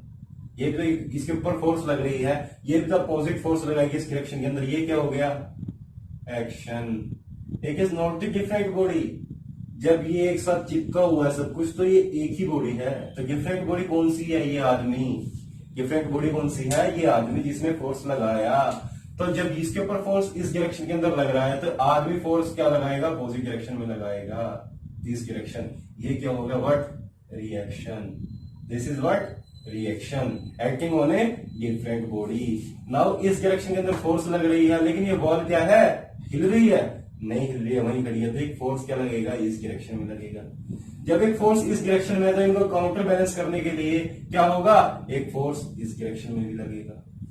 क्या ये फिर भी चल रहा है, बिल्कुल भी नहीं चल रहा है, तो एक फोर्स इधर भी आएगा, इसको ताकि काउंटर बैलेंस कर सके। तो ये बेसिकली मैंने क्या बनाया, क्या है ये सब कुछ, क्या चीजें हैं, क्या बनाया मैंने, this are the free body diagram. मैंने क्या कर दिया, इस बॉडी को फ्री कर दिया, किससे, एक्टिव और रिएक्टिव फोर्सेस से। एक्टिव और रिएक्टिव फोर्सेस से मैं इसको फ्री कर दिया हर तरह से, और मैं उसके बाद इसको क्या कर रहा हूं, एनालाइज करने की कोशिश कर रहा हूं। क्या कर रहा हूं, एनालाइज करने की कोशिश कर रहा हूं। अब इसके ऊपर फोर्स इस तरफ लग रही है, आज मेरे को इस तरफ भाग रहा है, बिल्कुल नहीं भाग रहा है, इसको भी तो कोई फोर्स कंपनसेट करेगी, बिल्कुल करेगी, जो ग्राउंड पे खड़ा है। P P P P P P भाई, ये जितनी भी फोर्सेज है, क्या इनका मैग्नीट्यूड सेम नहीं होगा, क्या इनका मैग्नीट्यूड सेम नहीं होगा, बिल्कुल सेम होगा, अलग कैसे हो जाएगा। जब इसने इस तरह फोर्स लगाई तो यह क्या करेगा, इसको अपोज करेगा, रोके रखेगा, इसको इसी होल्ड रखेगा इस पोजीशन में, एक फोर्स पी लगेगी। जब ये फोर्स पी इसके ऊपर लग रही है, इस वॉल के ऊपर, तो वॉल क्या पीछे तो नहीं जा रही, सेम फोर्स अपोजिट डायरेक्शन में क्या लगेगा, इस बार के ऊपर लगनी शुरू हो जाएगी, इस डायरेक्शन के अंदर, क्योंकि ये इक्विलिब्रियम में करना में उसी जगह खड़ा है, कोई चीजें चल थोड़ी रही यहाँ पर, इट इज इन इक्विलिब्रियम। तो जब एक फोर्स उस डायरेक्शन में लगी तो क्या इस बार ने आगे चलना शुरू कर दिया, क्या बार ने घूमना शुरू कर दिया, बिल्कुल भी नहीं किया। तो एक फोर्स क्या लगेगी, इसके बिल्कुल अपोजिट लगेगी, जो कि इस फोर्स को बैलेंस करेगी।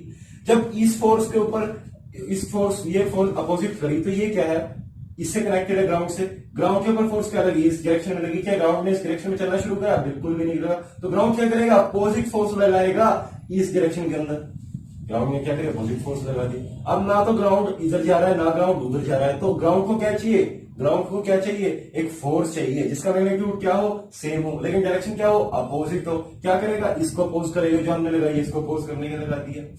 तो ये क्या है, basically this is what, action.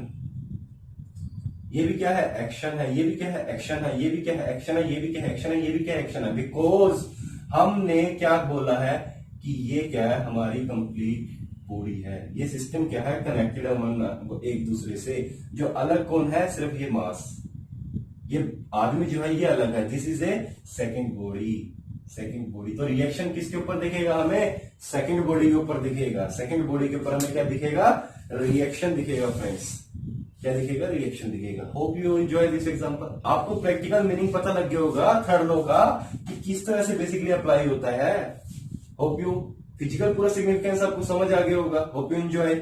मजा आया या नहीं भाई, मेरे को कमेंट बॉक्स में लिखो। एक तो आप लोग पता क्या करते हो, वीडियो वॉच करते हो, वीडियो आपने देखनी शुरू करी, पूरी पूरी वीडियो देख लेते हो, ना तो कोई लाइक करते हो ना ही कोई कमेंट करते हो। अरे भाई कोई डाउट नहीं आता क्या, ऐसे कैसे हो सकता है भाई। कितना भी अच्छा एजुकेटर हो, कितना भी अच्छा टीचर हो, या कितना ही बेकार टीचर हो, या कुछ भी हो फ्रेंड्स, जब आप पढ़ोगे तो आपके माइंड में डाउट तो आने लाजमी है, डाउट तो आएंगे ही आएंगे। लेकिन आप लोग कुछ कमेंट भी नहीं करते हो, ना कुछ पूछते हो, वीडियो वॉच करते हो और अपना चलो जी, ऐसे नहीं काम चलेगा भाई। लाइक और कमेंट इज नेसेसरी, ये दो चीजें तो जरूर कीजिए। आपको कोई चीज नहीं समझ में आ रही, जब तक आप उस चीज को क्लियर नहीं करोगे, how you crack the exam. The clarity of concept is must, so please like and comment also. Your comments are very important. If you are confused at some point, just comment on the comment section. I will reply on your all queries. Don't worry about it. आप लोग comment तो कीजिए भाई, कोई दिक्कत नहीं है। तो चलिए, हमने देख लिया तीनों लॉ क्या होते हैं। ये तीनों लॉ किसके लिए बात किया हमने अब तक, रिजिड बॉडी के लिए, रिजिड बॉडी के लिए। तो चलिए अब हम बात करते हैं आगे। आपको मैकेनिक्स समझ में तो आ रही होगी, बिल्कुल यार बेसिक से चल रहा हूं मैं, इतना अच्छे से एक्सप्लेन करने की कोशिश कर रहा हूं। जब मैंने खुद मैकेनिक्स तैयार करी थी, मैंने पढ़ी थी, तभी मेरे को इतने अच्छे से एक्सप्लेन मैं नहीं करता था अपने आप को, जितना मैं आपको करने की कोशिश करता हूं। भाई मेरा काम क्या है, मेरा काम क्या है, मैं एक एजुकेटर हूं। मेरा काम क्या है, आप लोगों को राइट एजुकेट करना, आप लोगों को सही तरह समझाना। आप लोगों का काम क्या है, आप लोगों का क्या काम है, आप लोगों का काम है मुझे समझना, मुझे समझकर उस चीज को अप्लाई करना in the exam. Questions practice करना, रैंक लेकर आना, ये सब किसका काम है? आप लोगों का काम है। मैं आपको पूरा सिलेबस करा दूंगा, आपको सब चीज समझा दूंगा, लेकिन आपके अंदर जो कमियां हैं, जो इस वजह से क्वेश्चन नहीं सोल्व हो रहे, ऑलवेज कमियां इसी वजह से नहीं होती कि आपको चीज नहीं आती है। बहुत बार आपको चीज आती होती है, उसके बाद भी आप लोगों को नंबर नहीं मिलते, because of silly mistakes. Silly mistakes की वजह से आपको नंबर नहीं मिलते। दूसरा रीजन क्या होता है? टाइम की कमी के कारण। तीसरा रीजन क्या होता है? Pressure, exam pressure. ये बहुत जो चीज होती है ना, तो इसको पहले ही हैंडल करना शुरू कर दो। जब आप टेस्ट सीरीज दोगे ना, तो आपको जो प्रेशर क्रिएट होगा, पहले ही उस प्रेशर से को आप जान लो। ऐसा ना हो कि आपने कोई टेस्ट वगैरह दिए नहीं और सीधा एग्जाम में बैठ गए, तो आप प्रेशर इतना क्रिएट हो जाएगा, आप क्वेश्चन जो आपको आते होंगे वो भी नहीं सोल्व कर पाएंगे। तो फ्रेंड्स, हर तरह से प्रिपेयर होइए। जब आपने ठान ही लिया है ना इस एग्जाम को निकालना है, तो आप हर तरह से कोशिश कीजिए। किसी भी तरह की ऐसी कोई बात नहीं बचनी चाहिए बाद में हमें रिग्रेट हो कि हमारा एग्जाम इस वजह से नहीं निकला। मैं अपनी तरफ से आपके लिए पूरी कोशिश कर रहा हूँ, डेली नई नई वीडियोस लेकर आ रहा हूँ, पूरा सिलेबस मैं यहाँ पर करवाऊंगा। लेकिन उस सिलेबस का आप कितना यूटिलाइज उसको कर पा रहे हो, कितना उसका यूटिलाइजेशन आप करते हो, ये डिपेंड करता है आपके ऊपर। तो फ्रेंड्स, मेरे साथ बने रहिए, हम लोग सारा सिलेबस करेंगे, परंतु अपने एफर्ट्स भी लगाने शुरू करिए। क्वेरीज भेजिए अगर आपको प्रॉब्लम है, क्वेश्चन प्रैक्टिस करिए, ये बहुत ज्यादा जरूरी है यार किसी भी एग्जाम को क्रैक करने के लिए। ठीक है friends, now move to our next topic. What is our next topic? अपना नेक्स्ट टॉपिक क्या है? Force system. हमने भाई जान लिया फोर्स क्या होती है, हमने क्या जान लिया? फोर्स क्या होती है। अब बात करते हैं फोर्स सिस्टम की। तो ये फोर्स सिस्टम क्या होता है? Is it a combination of forces? क्या ये कॉम्बिनेशन होता है फोर्स का? भाई, जब एक बॉडी के ऊपर कई सारी फोर्सेस लग रही होती है, जब एक बॉडी के ऊपर एक या उससे ज्यादा, दो या उससे ज्यादा फोर्सेस लग रही होती है, तो हम उसको बोल देते हैं फोर्स सिस्टम। जो इंडिविजुअल फोर्सेस को हम बताने के बजाय उसको सिस्टम डिफाइन कर देते हैं कि ये क्या है? फोर्स सिस्टम है। ठीक है, तो फोर्स सिस्टम कितने तरह का हो सकता है? या तो फोर्स सिस्टम किसमें हो? किसी प्लेन के अंदर हो, या फोर्स सिस्टम किसमें हो? किसी स्पेस के अंदर हो। भाई, फोर्स सिस्टम दो ही तरह का हो सकता है, या तो वो 2D होगा, एक प्लेन के अंदर बात करेगा, या फिर वो 3D होगा, एक स्पेस के अंदर बात करेगा। तो जो 2D होता है हम उसको क्या बोल देते हैं? Coplanar force system means it is in 2D। Planar का मतलब क्या है? Plane, single plane. प्लेन के अंदर क्या होता है? दो ही तो कोऑर्डिनेट होते हैं, एक्स वाई। तो इसको क्या बोल देंगे हम? Non coplanar. F S represented force system. बार बार फोर्स सिस्टम लिखने की बजाय मैं एफ से रिप्रेजेंट कर दूंगा।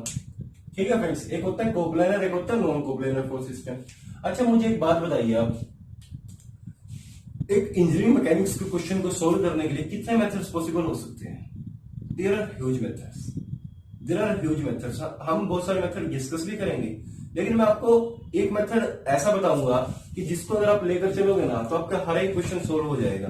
भाई, हमें तो क्वेश्चन सोल्व करके मार्क्स लेने हैं, हमें क्वेश्चन सोल्व करके मार्क्स लेने हैं।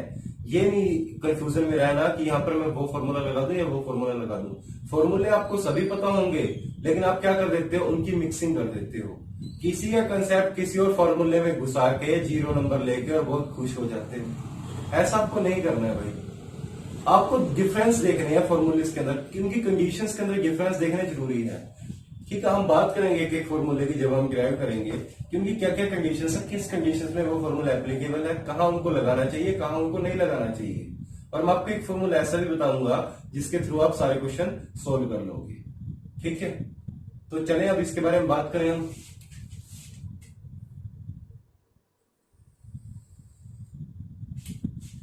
तो चलिए बात करते हैं कोप्लेनर फोर्स सिस्टम की। कोप्लेनर फोर्स सिस्टम में क्या क्या होता है? पहला होता है कोप्लेनर। कोप्लेनर का मतलब एक ही प्लेन में है, means 2D। Coplanar parallel force system, coplanar parallel force system. ये इसको कैसे रिप्रेजेंट करेंगे? इस तरफ भी होगा यही सेम, क्या हो जाएगा? Non coplanar parallel force system.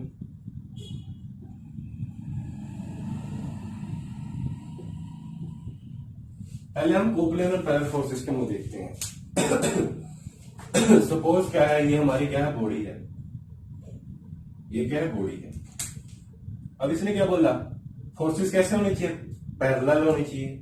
तो एक फोर्स यहां लग रहा है, दूसरा फोर्स यहां लग रहा है, तीसरा फोर्स यहां लग रहा है। This is F1, this is point of application of force, point of application, point of application. और ये क्या होगी, इनके लाइन ऑफ एक्शन होगी। दोस्तों ये चीजें बहुत जरूरी है, इनको समझो। जब आप फोर्स को रिप्रेजेंट कर रहे हो तो आपको मैंने जो 5 कंडीशंस बताई थी ना, उन पांचों को यहाँ पे देखना है, उनको पांचों को लगाने के बाद फोर्स डिफाइन करनी है, क्योंकि उनके बिना फोर्स डिफाइन नहीं होगी। से F2 से F3, ठीक है। तो ये फोर्सेस क्या है, पैरेलल है। ये फोर्सेस क्या है, पैरेलल है। ये क्या होंगे, पैरेलल फोर्स सिस्टम। कि वो फोर्स सिस्टम जो कि एक 2D में हो, एक प्लेन, इसके क्या होंगे, कोऑर्डिनेट होंगे, कौन से, X Y, X Y. Forces क्यों होनी चाहिए, पैरेलल होनी चाहिए, लेकिन डायरेक्शन में भी अपोजिट और same direction. F1 and F3 are same direction, F2 in opposite direction.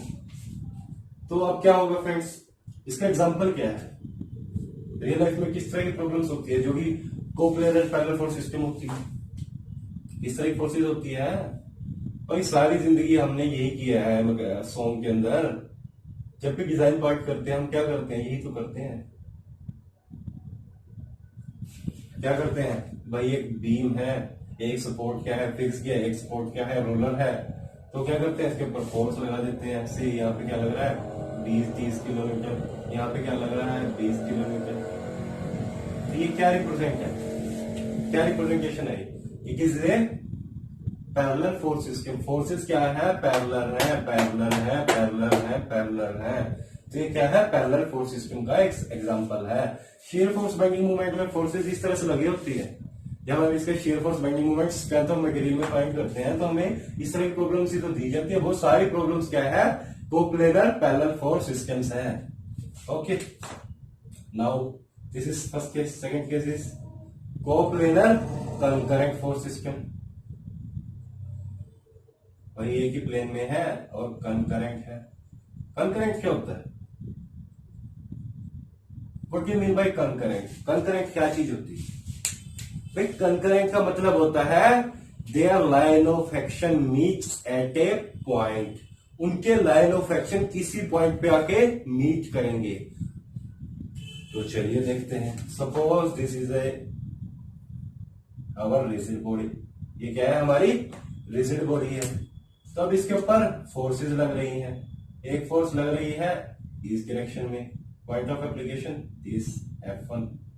एक फोर्स लग रही है दिस डायरेक्शन में, say F2, point of application this, ठीक है।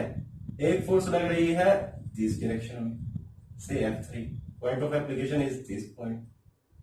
ये क्या होगा, पॉइंट ऑफ एप्लीकेशन हो गया। तो अब कोप्लेनर फोर्स सिस्टम क्या होते हैं, क्या कंडीशन होती है कि वो कंकरेंट होने चाहिए। उनका लाइन ऑफ एक्शन, इसका लाइन ऑफ एक्शन क्या है, ये है। इसका लाइन ऑफ एक्शन क्या है, ये है। इसका लाइन ऑफ एक्शन क्या है, ये है। तो थोड़ा सा इधर हो गया ये फ्रेंड्स, इसको इस तरह करो, ये है। तो उनका लाइन ऑफ एक्शन किसी पॉइंट के ऊपर मीट करना चाहिए। ये वो पॉइंट है जहां पे तीनों का लाइन ऑफ एक्शन मीट कर रहा है। तो हम बोल सकते हैं क्या है, ये बॉडी किस तरह की फोर्सेस के अंदर है, कंकरेंट कोप्लेनर फोर्सेस के अंदर है। इस बॉडी के ऊपर क्या है, कंकरेंट कोप्लेनर फोर्सेस लगी हुई हैं। तो इसको किस तरह से हम देखेंगे, ये सारे क्या थे, लाइन ऑफ एक्शन थे। जब ये किसी पॉइंट के ऊपर मीट कर जाए किसी बॉडी के ऊपर, तो हम बोल देंगे वो क्या है, कंकरेंट है। और ये किसके बारे में बात कर रहे हैं, हम 2D के बारे में बात कर रहे हैं। मीन्स ये प्लेन कौन सा है, कोप्लेनर कंकरेंट फोर्स सिस्टम। उसको रिप्रेजेंट करते हैं ऐसे, उसको रिप्रेजेंट करते हैं ऐसे। तो इसके बारे में हम अभी बात करेंगे। पहले इसी के पूरे केसेस कर लेते हैं, ठीक है फ्रेंड्स, पहले इसी के पूरे केसेस कर लेते हैं। तो तीसरा केस कौन सा होगा दोस्तों, थर्ड केस कौन सा होगा, थर्ड केस होएगा भाई कोप्लेनर हो, नॉन कंकरेंट हो, कोप्लेनर हो, नॉन कंकरेंट हो, किसी पॉइंट पे वो मीट ना करे, ठीक है। और क्या हो साथ में, नॉन पैरेलल हो force system. Coplanar non concurrent non parallel force system. इसका मतलब क्या है, ना तो फोर्सेस पैरेलल लगी हुई हैं, ना ही फोर्सेस का लाइन ऑफ एक्शन किसी पॉइंट के ऊपर मीट कर रहा है। तो इसको हम बोल देंगे, क्या हो जाएगा ये, coplanar non concurrent force system. कैसे इसको रिप्रेजेंट करते हैं, किस तरह की फोर्सेज होती है। Suppose this is our body, एक फोर्स आ रहा है, इस तरह लग रहा है say F1, this is what point of application of force. एक फोर्स आ रहा है इस डायरेक्शन में say F2, this is what point of application of force. एक फोर्स आ रहा है दिस डायरेक्शन में, this is what point of application of force. ठीक है, तो इनका लाइन ऑफ एक्शन अगर हम देखें, ड्रा करें, तो ये क्या हो जाएगा, इसका लाइन ऑफ एक्शन हो जाएगा। ये क्या हो जाएगा, इसका लाइन ऑफ एक्शन हो जाएगा। इसका लाइन ऑफ एक्शन क्या हो जाएगा, ये हो जाएगा। तो क्या ये पैरेलल है, बिल्कुल भी नहीं है। क्या ये किसी पॉइंट पे मीट कर रहा है, लाइन ऑफ एक्शन नहीं कर रहा है। तो ये किसका केस हो गया, it is a case of coplanar non concurrent non parallel force system. Friends example क्या हो सकता है इसका, अरे भाई वही सॉन्ग का एग्जांपल देके देता हूं, आपको अच्छे से समझ आएगा। वही एक बीम है, लेकिन इसके ऊपर फोर्सेस कैसे लग रही हैं, किसी एंगल पे टेढ़ी मेढ़ी। ये किसका एग्जांपल हो गया, non coplanar concurrent non parallel force system. अब एक और फोर्स सिस्टम होता है चौथा, कौन सा होता है, कोप्लेनर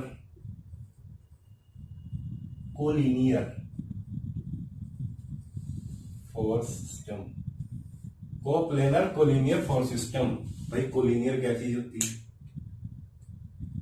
कोलिनियर क्या चीज होती है, ये एक ही लाइन में हो, मतलब इसके अंदर फोर्सेस कैसे होनी चाहिए, उनका लाइन ऑफ एक्शन क्या होना चाहिए, सेम होना चाहिए, एक ही लाइन ऑफ एक्शन से मीट करने चाहिए। कैसे भाई, suppose this is our body, ठीक है, फोर्स F1 लग रहा है यहां, इसका लाइन ऑफ एक्शन क्या है, ये है।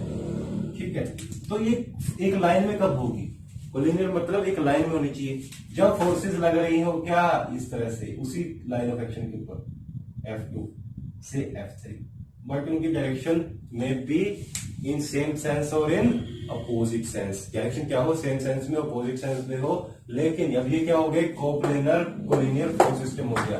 क्या कंडीशंस है, लाइन ऑफ एक्शन सबका सेम है, ये फोर्सेस क्या है, लाइन ऑफ एक्शन सेम है। ठीक है, तो बस फिर, और एक ही लाइन में, ये क्या है, सिंगल लाइन है, सारी फोर्सेस इसी लाइन के ऊपर तो लग रही है, तो ये क्या होगा, कोप्लेनर कोलिनियर फोर्स सिस्टम। ठीक है फ्रेंड्स, अब बात करते हैं, ये तो हो गया हम कोप्लेनर की, अब बात करते हैं नॉन कोप्लेनर की। अब किसकी बात करते हैं हम, नॉन कोप्लेनर की। चलिए बात करते हैं।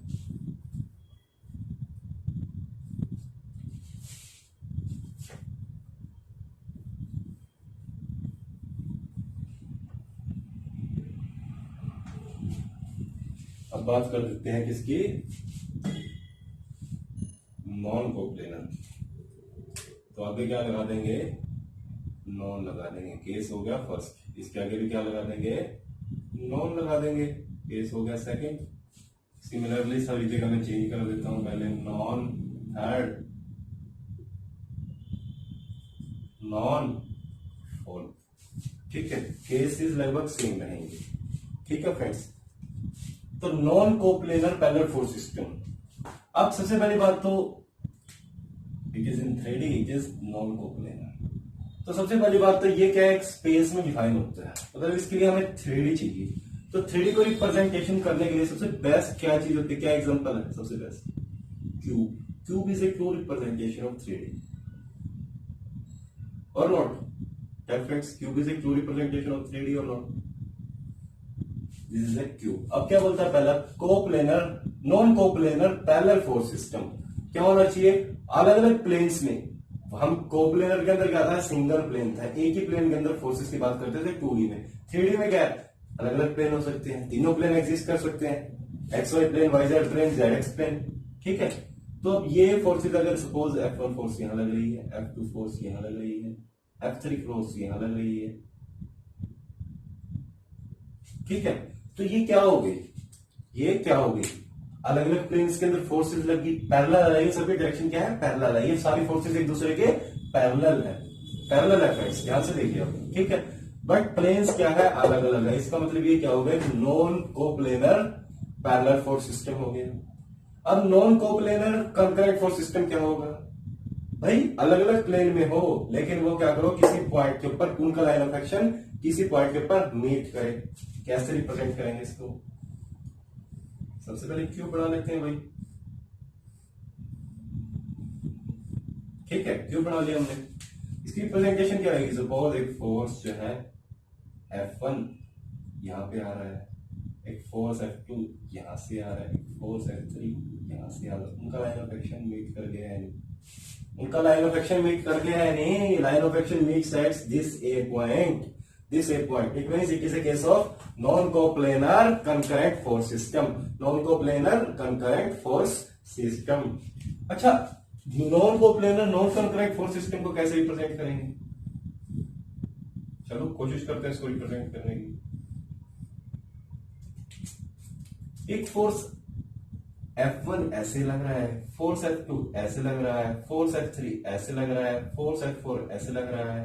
अलग अलग प्लेन्स में डिफरेंट डिफरेंट फोर्सेस लग रही है, ना तो ये पैरेलल है, ना ही इनका लाइन ऑफ एक्शन कहीं पे मीट कर रहा है। तो ये कौन सा केस हो गया? It is a case of coplanar non coplanar non concurrent non parallel force system, non parallel force system. आइए बात करते हैं अब नॉन कोप्लेनर कोलिनियर की।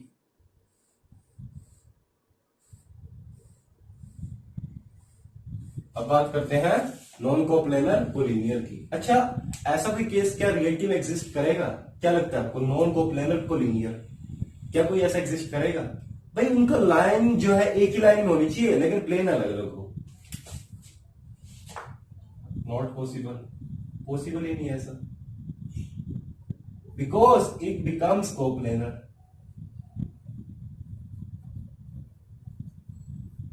अगर उनको एक लाइन में हम लेकर आ गए तो ऐसा पॉसिबल ही नहीं है कि उनके प्लेन अलग अलग हो। वो क्या हो जाएंगे? एक ही प्लेन में हो जाएंगे। तो ये क्या बन जाएगा? एक ही से फोर्थ केस, लाइक जैसा हमने कोप्लेनर में देखा था, तो सेम बन जाएगा। कैसे? सपोज एक फोर्स क्या है, यहाँ पे लग रहा है F1, फोर्स क्या दूसरा है, नीचे की तरफ लग रहा है F2, फोर्स क्या है तीसरा है, नीचे की तरफ लग रहा है F3। तो ये क्या हो गए? तीनों फोर्स कोलिनियर हो गए, एक ही लाइन से पास कर रहे हैं। ठीक है, कोलिनियर हो गए तीनों फोर्स। लेकिन ये कौन सा केस बन गया? ये कोप्लेनर का केस नहीं बन गया। ये तीनों का प्लेन तो सेम ही हो गया भाई, ये पॉसिबल ही नहीं है केस एक्चुअल में। तो जब भी इस केस की बात करेंगे तो हम किस में चले जाएंगे? फोर्थ केस में। अपने आप automatically will move toward fourth case. तो दोस्तों ये थी जनरल एक overview about the force system. हमने जाना coplanar force system and non coplanar force systems. Now चलिए अब आगे बढ़ते हैं हम किसके ऊपर? अवर next topic. Next topic is what? अब इनकी स्टडी करने की कोशिश करते हैं, देखते हैं इन प्लेनर्स को जो हमने देखे हैं उनको क्या करते हैं, हम स्टडी करते हैं।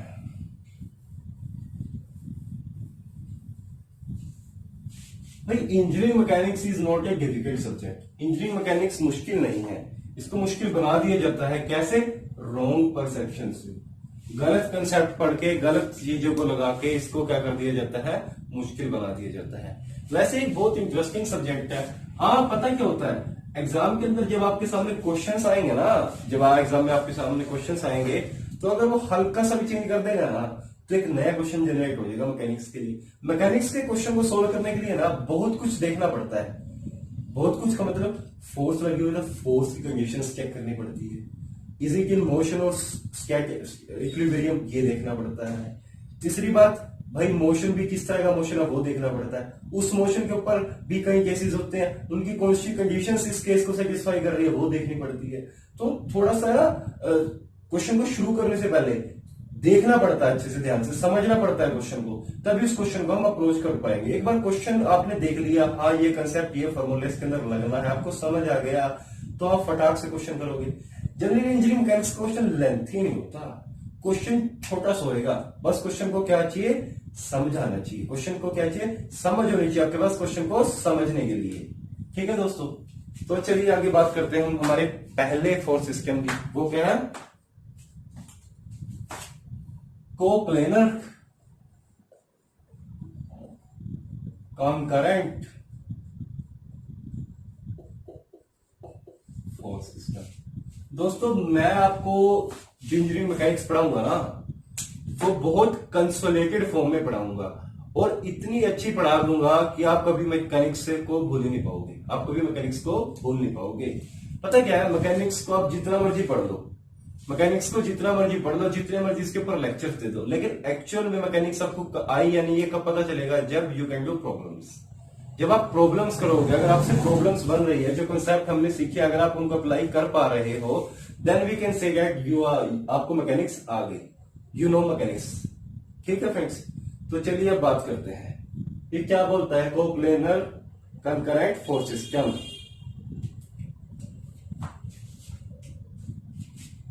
तो कोप्लेनर का मतलब सेम प्लेन में हो, एक ही प्लेन की बात कर रहे हैं। कॉन्करेंट का मतलब उनका लाइन ऑफ एक्शन मीट करना चाहिए किसी पॉइंट के ऊपर। तो क्या हो जाएगा, the net effect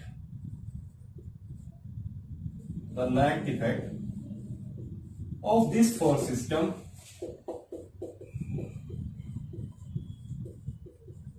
is what is the resultant R। तो क्या होएगा, इस फोर्स सिस्टम का जो नेट इफेक्ट होएगा वो क्या होएगा, एक रिजल्टेंट मिल जाएगा जिसको हम बोलेंगे R, जिसको डिनोट करते हैं R। ठीक है फ्रेंड्स, R इसलिए है क्या, रिजल्टेंट क्या होगा, जो फोर्सेस बॉडी के ऊपर लग रही है उन सबका क्या होगा, सम होगा, उन सबका क्या होगा, सम होगा। अब भाई इस रिजल्टेंट को फाइंड करने के हमारे पास मेथड्स हैं, बहुत सारे मेथड्स हैं, उनको भी हम देखेंगे। सबसे पहले बात करते हैं, ठीक है, किसकी, स्टेट की। स्टेट कितने तरह की हो सकती है, स्टेट क्या होती है, हमको पता है कि क्या होती है, condition of the body. State दो तरह की हो सकती है, या तो बॉडी किसमें होगी, रेस्ट में होगी, या बॉडी किसमें होगी, मोशन में होगी। और अपने को पता मोशन कितने तरह के पॉसिबल है, या तो मोशन क्या होगा, ट्रांसलेशन होगा। हमने बात की थी कि सिर्फ 3 तरह के मोशन ही पॉसिबल है, बाकी सारे मोशंस इन्हीं 3 मोशन से निकले हैं। तो सेकंड क्या होगा, ट्रांसलेशन हो गया, तो फिर रोटेशन होगा।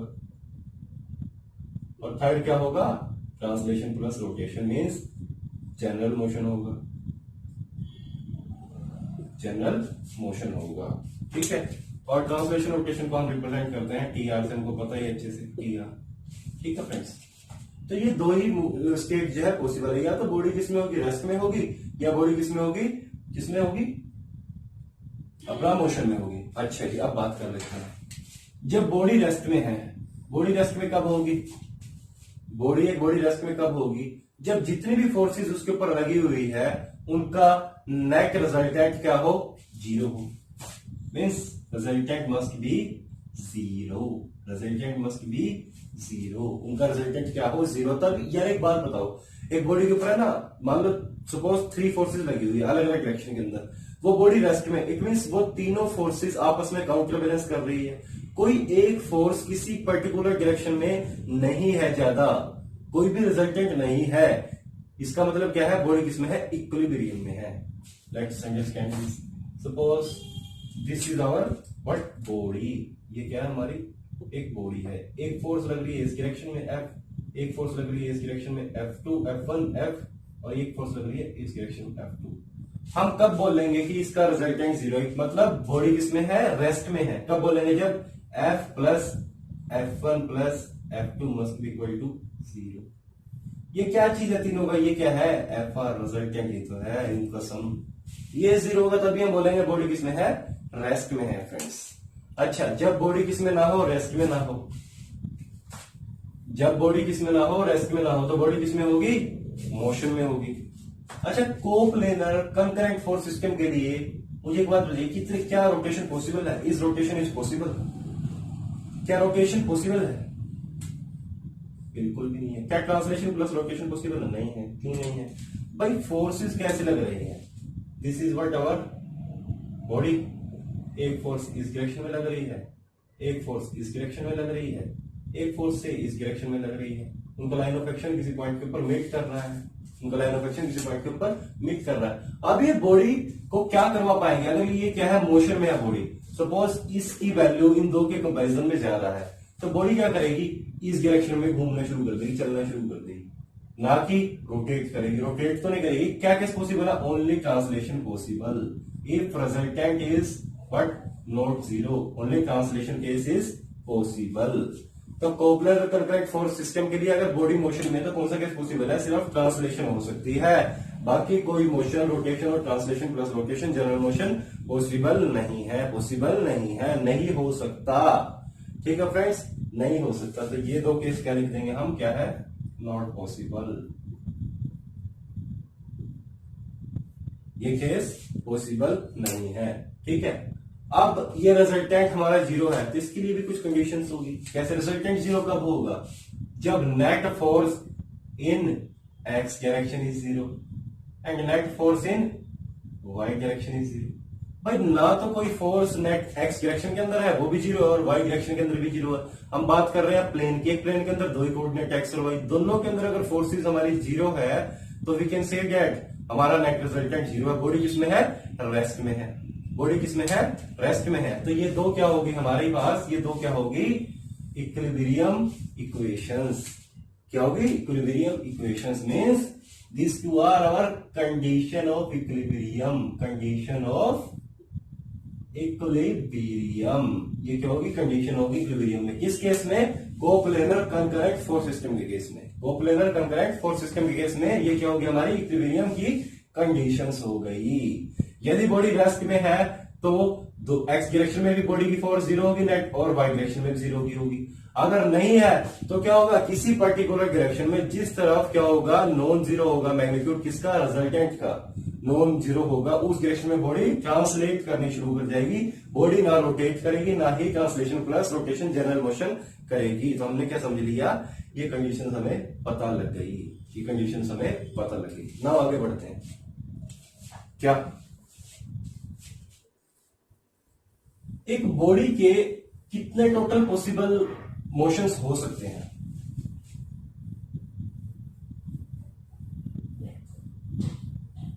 ये जो कंडीशंस है ना दोस्तों इक्विलिब्रियम की, ये बहुत इंपॉर्टेंट है, हमें मदद करेगी किस चीज में? क्वेश्चन को सोल्व करने में। कैसे मदद करेगी? अरे भाई हम टेक्निक वो यूज करेंगे कि सबसे पहले हम क्वेश्चन को सोल्व करने से पहले अगर वो स्टैटिक्स का है, इक्विलिब्रियम से बात हो रही है, तो ये देखेंगे केस कौन सा है। क्या देखेंगे? केस कौन सा है। केस का मतलब कौन सा है भाई? वो चार हमने देखे हैं कोप्लेनर के एक प्लेन के अंदर। We are dealing with basically 2D के कोप्लेनर के अंदर चारों में से या वो कॉन्करेंट वाला केस हो, या फिर वो पैरेलल वाला केस है, कोलिनियर वाला केस हो, कौन सा केस मीट कर रहा है, उसकी जो इक्विलिब्रियम कंडीशन है बस वो हम अप्लाई कर देंगे, हमारा क्वेश्चन चुटकियों में सोल्व हो जाएगा। करके देखेंगे वो भी कैसे करते हैं। अच्छा, वैसे इन जनरल कितने मोशंस पॉसिबल है? Total motion possible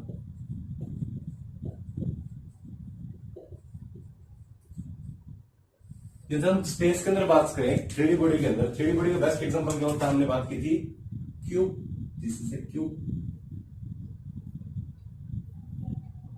this is A cube. ये क्या है? क्यूब है। तो कितने पॉसिबल है मोशंस इसके अंदर? बॉडी कितने मोशंस कर सकती है? जनरली कितने मोशंस पॉसिबल है बताओ मुझे।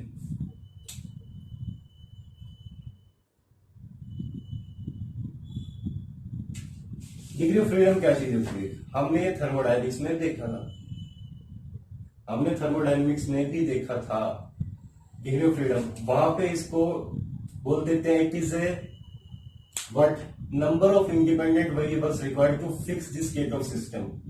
ठीक है, तो यहां पे क्या बोलेंगे? Number of independent variables required to fix the motion of the system.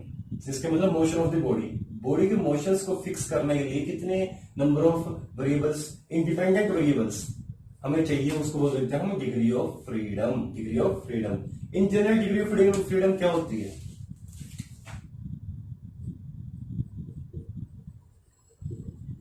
6।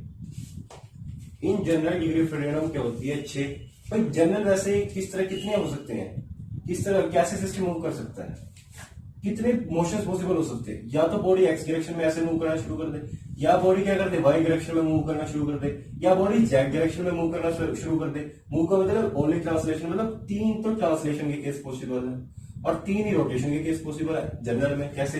Rotation x y, this is और एक्स वाई, बॉडी न्यू घूमना शुरू कर दे, दिस इज बॉडी न्यू घूमना शुरू कर दे। और वाई जेड में कैसे घूमेगी? इस तरह घूमना शुरू कर दे। और जेड एक्स में इस तरह घूमना शुरू कर दे, तो 3 ही रोटेशन के केस पॉसिबल है। तो total number of case possible is what 6 case possible.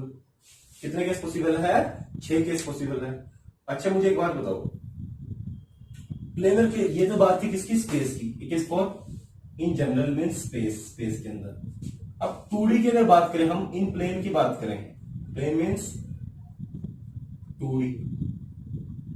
2D के अंदर कितने केस पॉसिबल है? 2D के अंदर क्या होता है बेसिकली हमारा? जेड एक्सिस तो खत्म ही हो जाता है, हमारे पास क्या होता है? X and y, x and Y.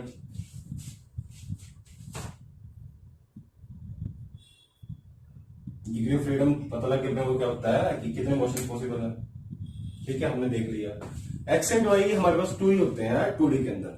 तो किस तरह मोशन ये कर सकता है भाई? या तो वो एक्स डायरेक्शन के अंदर जा सकता है एक मोशन, या फिर वो वाई डायरेक्शन के अंदर जा सकता है दूसरा मोशन, या फिर वो एक्स वाई के अबाउट मूव कर सकता है तीसरा मोशन। क्या इन 3 मोशन के अलावा कोई और मोशन पॉसिबल है? यहाँ पे इन 3 मोशंस के अलावा कोई और मोशन पॉसिबल है क्या? बिल्कुल भी नहीं है। मतलब क्या होगा? 2 translation plus 1 rotation is equal to 3।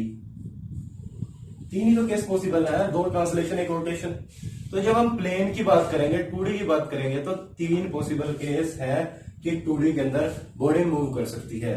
या तो वो 2 डायरेक्शन में रोटेट कर मूव ट्रांसलेट कर सकती है, या फिर 1 डायरेक्शन में रोटेट कर सकती है। वो डायरेक्शन कौन सी होगी? X y plane, x y plane. अच्छा मशीन्स के केस में क्या होता है? Degree of freedom for machines. Machines के केस में क्या होता है? जनरली कितनी डिग्री ऑफ फ्रीडम होती है किसमें? मशीन्स, मशीन्स के केस में। अब भाई मशीन को क्या करनी पड़ती है? हमें कमांड देनी पड़ती है कि तू या तो एक्स डायरेक्शन में जा, या तो वाई एक्स डायरेक्शन में पॉजिटिव एक्स में जा इस तरफ, या तो एक्स डायरेक्शन में जा नेगेटिव साइड इस तरफ। भाई या तो तू this is our x direction positive इस तरफ जा, या फिर तू इस तरफ जा।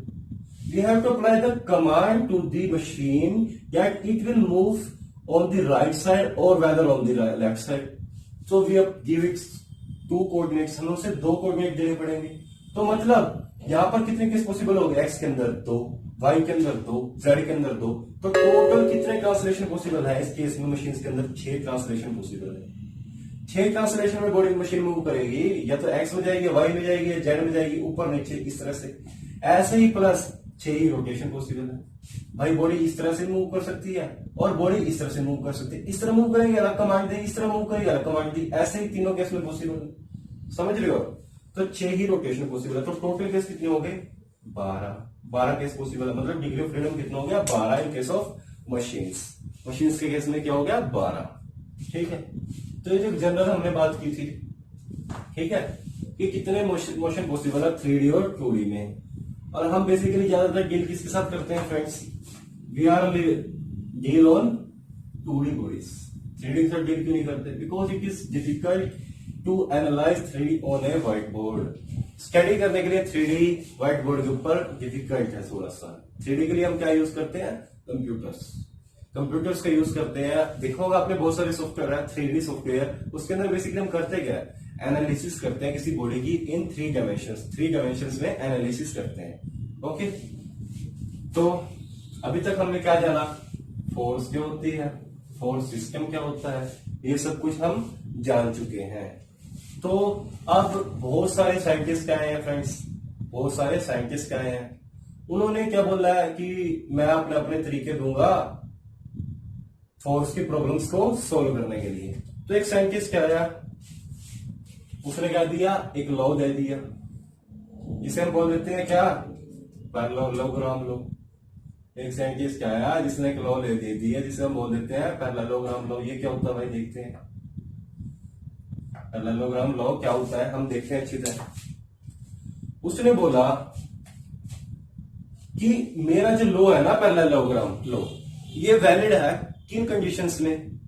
सबसे पहली बात तो सिर्फ 2 ही बॉडीज के लिए वैलिड है। मतलब it is valid for only 2 force system. जब एक बॉडी के ऊपर 2 फोर्सेस लग रही है तभी मेरा लॉ जो है वैलिड है। It is valid on 2 force system only. ठीक है, ये क्या बोलता भाई एक बॉडी ले लो। मैंने कहा भाई ले लेता हूं, मैंने एक बॉडी ले ली। ठीक है, बोलता है इस बॉडी के ऊपर है ना अपनी मर्जी से कोई 2 फोर्सेस लगा दे किसी भी डायरेक्शन में। मैंने कहा ऐसे कैसे लगा दूं?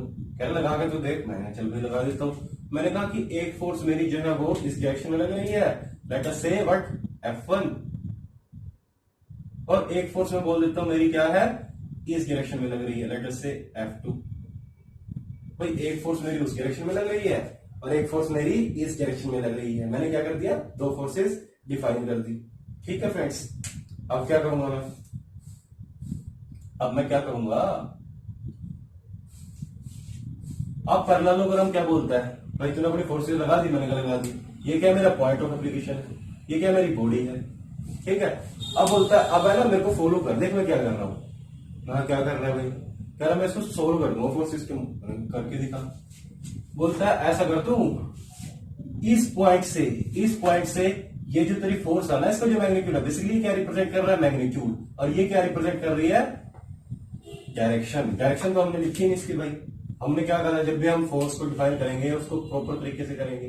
दिस इज डायरेक्शन, ठीक एंगल पे है, इसका एंगल क्या है, 0 है, इसको हम डिफाइन नहीं कर रहे, 0 है इसका एंगल। ठीक है, तो अभी बोलते कह रहा ना, इस फोर्स के पैरेलल एक है ना इमेजिनरी लाइन ले ले। अगर कहां से लो भाई, कह रहा ना इसके हेड से ले।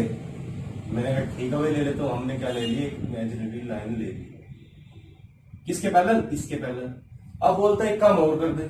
मैंने कहा अभी भी कुछ काम बच गया, कह रहा बिल्कुल बच गया। मैंने कहा बोल, कह रहा इस पॉइंट पे आ जा। मैं कहा आ गया भाई। कह रहा अब इसके पैरेलल एक और फोर्स ले ले। मैंने करवाने की क्या कोशिश कर रहा है तू, कह रहा तू कर तो सही। मैंने कहा ठीक है भाई। मैंने कहा चलो मैंने ले ली इसके पैरेलल भी एक फोर्स। कह रहा ये कहीं पे मिले हैं। मैंने कहा भाई मिले तो है, इस पॉइंट के ऊपर ये मिल गए हैं। कह रहा अब कुछ नहीं कर रहा तूने, कह रहा इस पॉइंट को अपने पॉइंट ऑफ लोकेशन से जो बॉडी का है ओ ओरिजिन, उसके साथ डायरेक्ट मीट कर दे। मैंने कहा अच्छा, मैंने मीट कर दिया। तो ये क्या तुझे दे देगा, रिजल्टेंट। ये क्या दे देगा तुझे, रिजल्टेंट। अभी हमने बात की थी पीछे की, रिजल्टेंट जब 0 है तो क्या है, बॉडी इक्विलिब्रियम में है। तो रिजल्टेंट को फाइंड कैसे करेंगे, वही अब मेथड्स देख रहे हैं दोस्तों। For a 2-4 system in parallelogram law बोलते हैं इसको। एक साइंटिस्ट है उसने बोलता कह रहा भाई एक फोर्स लगी हुई है F, एक फोर्स लगी हुई है F2। तू क्या कर, यहां से इसके पैरेलल एक परपेंडिकुलर डाल दे, इसके पैरेलल इस तरह से एक लाइन डाल दे। जहां पर ये दोनों मीट करेंगी उसको डायरेक्ट किससे मिला दे, अपने ओरिजिन से मिला दे, अपने पॉइंट ऑफ एप्लीकेशन से मिला दे। वो तुझे क्या दे देगा, resultant of this force system. Resultant of this force system. Friends आपको समझ में आया। मैंने कहा यार रिजल्टेंट तो मुझे मिल गया, लेकिन व्हाट अबाउट द डायरेक्शन, भाई किस पोजीशन पे है मुझे वो कैसे पता चलेगा। कह रहा वो भी मैं तुझे बता दूंगा। मैंने कहा कैसे, कह रहा ऐसा कर तू, किसी एक फोर्स से, लेट अस से ये वाली फोर्स F2 फोर्स से क्या कर, एंगल मेजर कर ले। एंगल मेजर कर ले, क्या है, लेट अस से अल्फा एंगल मेजर कर ले। वो तुझे क्या दे देगा, डायरेक्शन दे देगा। वो तुझे क्या दे देगा, डायरेक्शन दे देगा। Actually this is a graphical method. Graphical method ये हम यूज करते थे जनरली एंशिएंट टाइम में। एंशिएंट टाइम पुराने समय में हम इसको यूज करते थे फ्रेंड्स। इट इज जनरली एक ग्राफिकल मेथड। तो इसके लिए हमें प्रॉपर स्केल्स की, प्रॉपर मेजरमेंट की नीड पड़ेगी इस रिजल्टेंट आर को फाइंड आउट करने के लिए। To find out the resultant R we need to have proper measurement. Okay, now what to do, how to solve it. If in case of exams there is no, हम अगर ये question को proper measurement करने बैठे तो बहुत time consuming है, तो कैसे सोल्व करें। तो बोलता कह रहा भाई एक बार छोड़ हो रहा है मेरे पास। मैंने कहा वो क्या है भाई, वो भी बता दे। कह रहा उससे चुटकियों में सोल्व हो जाएगा। मैंने कहा मैं कर दूंगा सोल्व, तू बता तो सही। बोलता है ऐसा कर, जो रिजल्टेंट है ना ये पॉइंट, कह रहा इससे क्या ना परपेंडिकुलर गिरा दे। मैं कहा कहां पे गिरा दूं,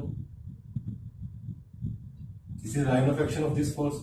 कह रहा इस फोर्स, इस लाइन ऑफ एक्शन, इस फोर्स के लाइन ऑफ एक्शन पे एक परपेंडिकुलर गिरा दे। मैंने कहा उससे क्या होगा, कह रहा गिरा तो। मैंने गिरा देता हूं। मैंने क्या किया, परपेंडिकुलर गिरा दिया। मैंने क्या किया, परपेंडिकुलर गिरा दिया। ठीक है दोस्तों, अब क्या हुआ, व्हाट विल डू नेक्स्ट। हमने परपेंडिकुलर गिरा दिया, अब हम क्या करें फ्रेंड्स, कुछ नहीं करना है भाई। अगर ये एंगल थीटा है, what is this is F2, this is our F2 and what is this represents, जब इसके पैरेलल है तो ये रिप्रेजेंट क्या होगा, this is our F1 and in दोनों के बीच के एंगल ये भी क्या होगा भाई, थीटा होगा। जो यहाँ पे एंगल है वही तो होगा, थीटा होगा। तो बेसिकली ये होगा क्या, इसकी मैग्नीट्यूड हमें पता लग गया। क्या मैग्नीट्यूड है इसका, this is force F1, this is angle theta, its x component is what? F cos theta. Its x component is what? F cos theta. F भी नहीं है, F1 cos theta. और इसका y component क्या होगा दोस्तों? हमें ये भी पता है क्या होगा. What? F sin theta, F1 sin theta. हमें ये सब कुछ पता लग गया. अब वो कहता है, कह रहा भाई मैं ना मैथमेटिक्स का यूज करूंगा. मैंने कहा वो कैसे करेगा? कह रहा यार 5वीं कक्षा से मैंने ना एक फॉर्मूला पढ़ा है. मैंने कहा क्या पढ़ा है? कह रहा एक होती है पाइथागोरस थ्योरम. कह रहा मैं यहां ठोक दूंगा, यहां पे अप्लाई कर दूंगा. मैंने कहा वो कैसे कर देगा भाई? कह रहा भाई पाइथागोरस थ्योरम क्या बोलती है? जब दो फोर्सेस किसी पॉइंट से आउटवर्ड निकले, जब दो फोर्सेस किसी पॉइंट से आउटवर्ड निकले तो क्या होगा? तो होगा a square plus b square is equal to this c square. Means what? According to what? Pythagoras theorem. Pythagoras theorem क्या बताएगी हमें? लेट अस से ट्रायंगल मान लेते हैं, ओ इस पॉइंट को ए मान लेते हैं, इस पॉइंट को बी मान लेते हैं. ट्रायंगल ओ ए बी के अंदर क्या होगा? दिस स्क्वायर, ये क्या होगा?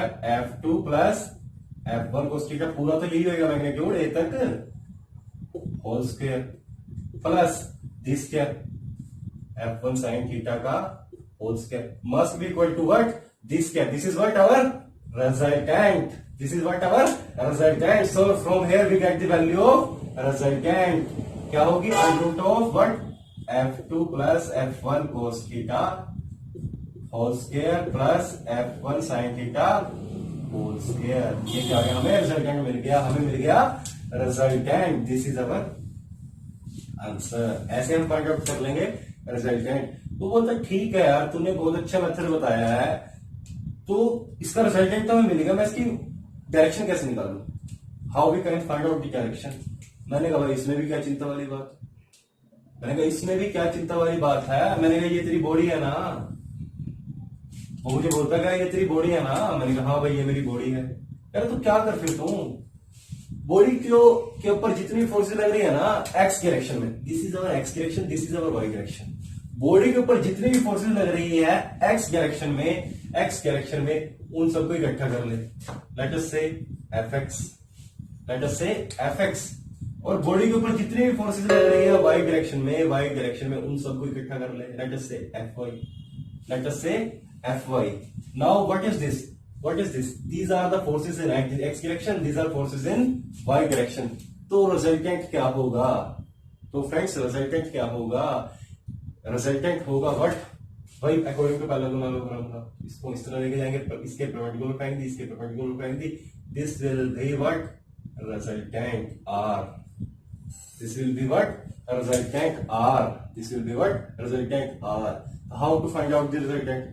अब रिजल्टेंट को कैसे फाइंड आउट करेंगे? सपोज हमने बोला कि इससे एंगल बता मेरे को क्या होगा, इससे हमारे को एंगल बता क्या होगा. एंगल का मतलब डायरेक्शन बता क्या होगा. तो बिल्कुल सिंपल सा फंडा, कैसे निकालेंगे हम? This is equal to this, ये इसके बराबर ही तो होगा मैग्नीट्यूड में. तो हम क्या करेंगे? टेंजेंट रूल लगा देंगे. टेंजेंट रूल क्या होता है? मीन्स टेंजेंट क्या हो जाएगा? This angle is what? Suppose θ1. Tangent θ1 is equal to what? How much? Tangent θ is equal to what? How much? अगर ये एंगल हमारा थीटा है तो टेंजेंट थीटा क्या हो जाएगा? This by this. क्या हो जाएगा फ्रेंड्स?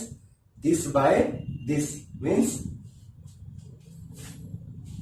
ये कितना अपना Fy, ये वाला कितना है? वाई डायरेक्शन के अंदर कौन सी फोर्स अपने ऊपर? वाई डायरेक्शन के ऊपर क्या थी अपने पास? F1 sin theta. क्या थी? F1 sin theta. Fy क्या हो जाएगी? F1 sin theta. F1 sin theta. और Fx के ऊपर अपने पास फोर्सेस कौन सी लग रही है? जितनी फोर्सेस एक्स डायरेक्शन के अंदर. This is what our Fx, this is what our Fy, this is what our Fy. तो tan थीटा क्या हो जाएगा? Fy by Fx.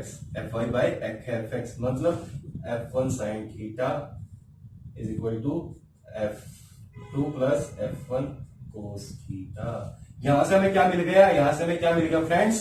Tangent theta. Direction of what? Resultant. Direction of resultant. Resultant का पता लग गया हमें. लोकेशन क्या है, क्या उसकी डायरेक्शन है, कहां पर वो किस थीटा एंगल पर इस कोऑर्डिनेट से मीन्स इस कोऑर्डिनेट से कितना ठीक एंगल पे वो लाई कर रहा है। ठीक है, अगर मैं बोलूं नहीं भाई मुझे तो ना इस कोऑर्डिनेट से नहीं नापना, मुझे तो तू बता दे इस कोऑर्डिनेट से, तो दो तरीके हैं दोस्तों, या तो इस कोऑर्डिनेट वाला एंगल मान low beta, this is beta. दोस्तों हमें पता ही है टोटल क्या है 90, तो बीटा क्या हो जाएगा अपना 90 minus theta 1, this is beta, हम ऐसे निकाल सकते हैं। या फिर tan बीटा क्या हो जाएगा this by this, this by this, इस तरह करके हम निकाल सकते हैं। तो चीजें क्या है सेम है, चीजें क्या है सेम है। तो ये पैरेललोग्राम हमें पता लग गया कि भाई बहुत अच्छा मेथड है किसके लिए, only for two force system के लिए हम इसको यूज कर सकते हैं। क्या निकालने के लिए, to find out the resultant, to find out the resultant. Okay friends, हमने जान लिया एक मेथड, हमने क्या जान लिया एक मेथड, बहुत अच्छा लगा इस मेथड को जान के। ठीक है, तो चलिए आज के लिए हम इतना ही रखते हैं, हमने जाना एक मेथड। कल क्या करेंगे, कुछ प्रॉब्लम्स देखेंगे शुरू में इस मेथड के ऊपर, और कल हम बात करेंगे दूसरे मेथड्स की। और भी बहुत सारे साइंटिस्ट हैं, उन्होंने अलग अलग मेथड्स दिए, कल हम उनके बारे में बात करेंगे। Hope you enjoy this video. आपको सब कुछ समझ आ रहा होगा, मैकेनिक्स बिल्कुल बेसिक से चले हैं हम दोस्तों, हमने कोई वो नहीं किया कि हम भागा दौड़ी करी हो। एक एक पॉइंट मैं आपको क्लियर करता जा रहा हूं, धीरे धीरे हम आगे बढ़ते जा रहे हैं। Hope you enjoy and understand what actually the mechanics is. आपकी अंडरस्टैंडिंग जरूरी है। आप मुझे कमेंट सेक्शन में लिख लीजिए, अगर कुछ तेजी से हम चल रहे हैं, हम और स्लो हो जाएंगे, लेकिन आपको चीजें समझ में आनी चाहिए, आपको चीजें समझ में आनी चाहिए। बिल्कुल इजी है, कोई दिक्कत नहीं है, हम सब कुछ करेंगे। ठीक है फ्रेंड्स, तो चलिए आज के लिए हम इतना ही रखते हैं, कल से शुरू करेंगे। ठीक है, क्लास को आगे बढ़ेंगे और देखेंगे मैकेनिक्स की और भी ब्यूटीफुलनेस। क्या देखेंगे, ब्यूटीफुलनेस। तो चलिए फ्रेंड्स, अगर आपको मेरी वीडियो पसंद आ रही है तो प्लीज शेयर दिस चैनल।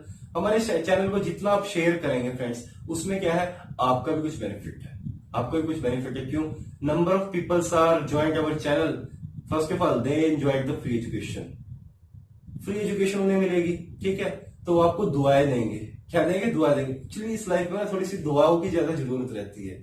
कई बार क्या होता है, मेहनत करते हैं लेकिन हमें दुआ नहीं मिलती कहीं से, इसलिए हम सक्सेस नहीं कर पाते। तो अगर आप इसको बताओगे तो आपको दुआ मिलेगी। दूसरी बात क्या होगा, आपको एक एनवायरनमेंट मिलेगा। कैसा, जितने ज्यादा नंबर ऑफ स्टूडेंट्स होंगे तो उनका सबका अपना दिमाग होता है, अलग अलग क्वेरीज होंगी। तो जब क्वेरीज वो रेज करेंगे, देन होप्स तो आपको क्वेरी आपकी भी हो, या फिर आपको उस क्वेरी के बारे में पता ही ना हो, आपने ऐसा सोचा ही ना हो, तो क्या एक एनवायरनमेंट क्रिएट हो जाता है। Number of peoples when join together they form a what, opportunity to understand new things also. एक अपॉर्चुनिटी क्रिएट कर देते हैं नई नई चीजों को समझ